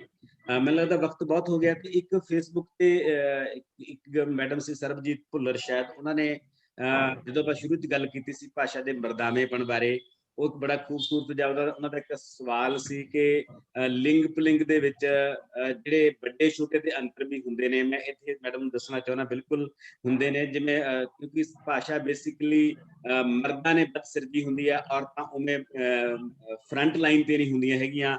ਇਸ ਕਰਕੇ ਟੋਕਰਾ ਬਹੁਤ ਵੱਡਾ ਹੁੰਦਾ ਹੈ, ਟੋਕਰੀ ਬਹੁਤ ਛੋਟੀ ਹੁੰਦੀ ਹੈ, ਕੜਾਹਾ ਬਹੁਤ ਵੱਡਾ ਹੁੰਦਾ ਹੈ, ਕੜਾਹੀ ਬਹੁਤ ਛੋਟੀ ਹੁੰਦੀ ਹੈ। ਭਾਸ਼ਾ ਦਾ ਜਿਹੜਾ ਹੈਗਾ ਲਿੰਗ ਦੇ ਆਧਾਰ ਤੇ ਪ੍ਰੇਮਾਪਣ, ਲਿੰਗ ਦੇ ਆਧਾਰ ਤੇ ਵੀ ਭਾਸ਼ਾ ਦੇ ਵਿੱਚ ਜਿਹੜਾ ਹੈਗਾ ਜਿਵੇਂ ਮਰਦ ਔਰਤ ਦਾ ਫਰਕ ਹੈ ਨਾ, ਉਹ ਫਰਕ ਭਾਸ਼ਾ ਦੇ ਵਿੱਚ ਵੀ ਦਿਖਾਈ ਦਿੰਦੇ ਨੇ। ਰੱਬ ਹਮੇਸ਼ਾ ਮੇਲ ਹੀ ਹੁੰਦਾ ਹੈ, ਰੱਬ ਦਾ ਕੋਈ ਫੀਮੇਲ ਨਹੀਂ ਸਿਰਜਿਆ ਹੈਗਾ। ਚੇਅਰਮੈਨ ਕੱਲਾ ਮੈਨ ਹੀ ਹੁੰਦਾ, ਚੇਅਰ ਵੂਮੈਨ ਨਹੀਂ ਹੁੰਦਾ ਹੈਗਾ। ਬੜਾ ਕੁਛ ਹੈ ਭਾਸ਼ਾ ਦੇ ਵਿੱਚ ਇਹ ਚੀਜ਼ਾਂ, ਇਹਨਾਂ ਤੇ ਕਦੇ ਫਿਰ ਚਰਚਾ ਕਰਾਂਗੇ।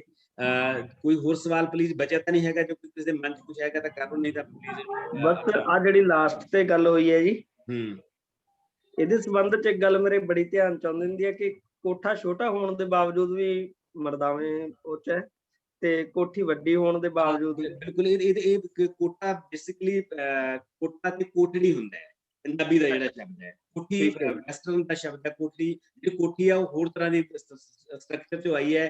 ਕੋਠੇ ਦਾ ਕੋਠੀ ਨਹੀਂ ਹੁੰਦਾ, ਕੋਠੇ ਦਾ ਕੋਠੜੀ ਹੁੰਦਾ ਹੈ, ਕੋਠੜੀ ਛੋਟੀ ਹੁੰਦੀ ਹੈ।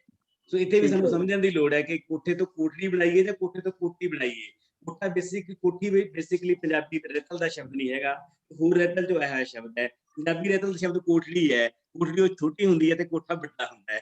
ਇਸ ਕਰਕੇ ਇਹਨੂੰ ਐ ਵੀ ਸਮਝਣਾ ਜ਼ਰੂਰੀ ਹੈ। ਉਹੀ ਗੱਲ ਜਿਹੜੀ ਜਸਵਿੰਦਰ ਨੇ ਕਹੀ ਸੀ ਕਿ ਜਦੋਂ ਨਿਰੁਕਤੀ ਦੀ ਗੱਲ ਆਪਾਂ ਕਰਾਂਗੇ ਤਾਂ ਉਦੋਂ ਬੜਾ ਕੁਝ ਹੋਰ ਸਮਝ ਆਊਗਾ। ਉਹ ਇੱਕ ਵੱਖਰਾ ਟੌਪਿਕ ਹੈ, ਉਹ ਤੇ ਆਪਾਂ ਗੱਲ ਨਹੀਂ ਕਰ ਸਕੇ। ਸੋ ਦੋਸਤੋ ਤੁਹਾਡਾ ਬਹੁਤ ਬਹੁਤ ਧੰਨਵਾਦ ਸਾਰੇ ਦੋਸਤਾਂ ਦਾ ਜਿਹੜੇ ਲਗਾਤਾਰ ਫੇਸਬੁੱਕ ਤੇ ਵੀ ਜੁੜੇ ਰਹੇ, ਇੱਥੇ ਵੀ ਬਹੁਤ ਸਾਰੇ ਦੋਸਤ ਜੁੜੇ ਨੇ। ਮੈਨੂੰ ਪਤਾ ਹੈ ਕਿ ਅੱਜ ਦੀ ਇਸ ਚਰਚਾ ਦੇ ਵਿੱਚੋਂ ਜਿੰਨੇ ਸਵਾਲਾਂ ਦੇ ਜਵਾਬ ਦੇਣ ਦੀ ਕੋਸ਼ਿਸ਼ ਕੀਤੀ ਹੈ, ਤੋਂ 100 ਗੁਣਾ ਵੱਧ ਸਵਾਲ ਪੈਦਾ ਹੋਏ ਹੋਣਗੇ।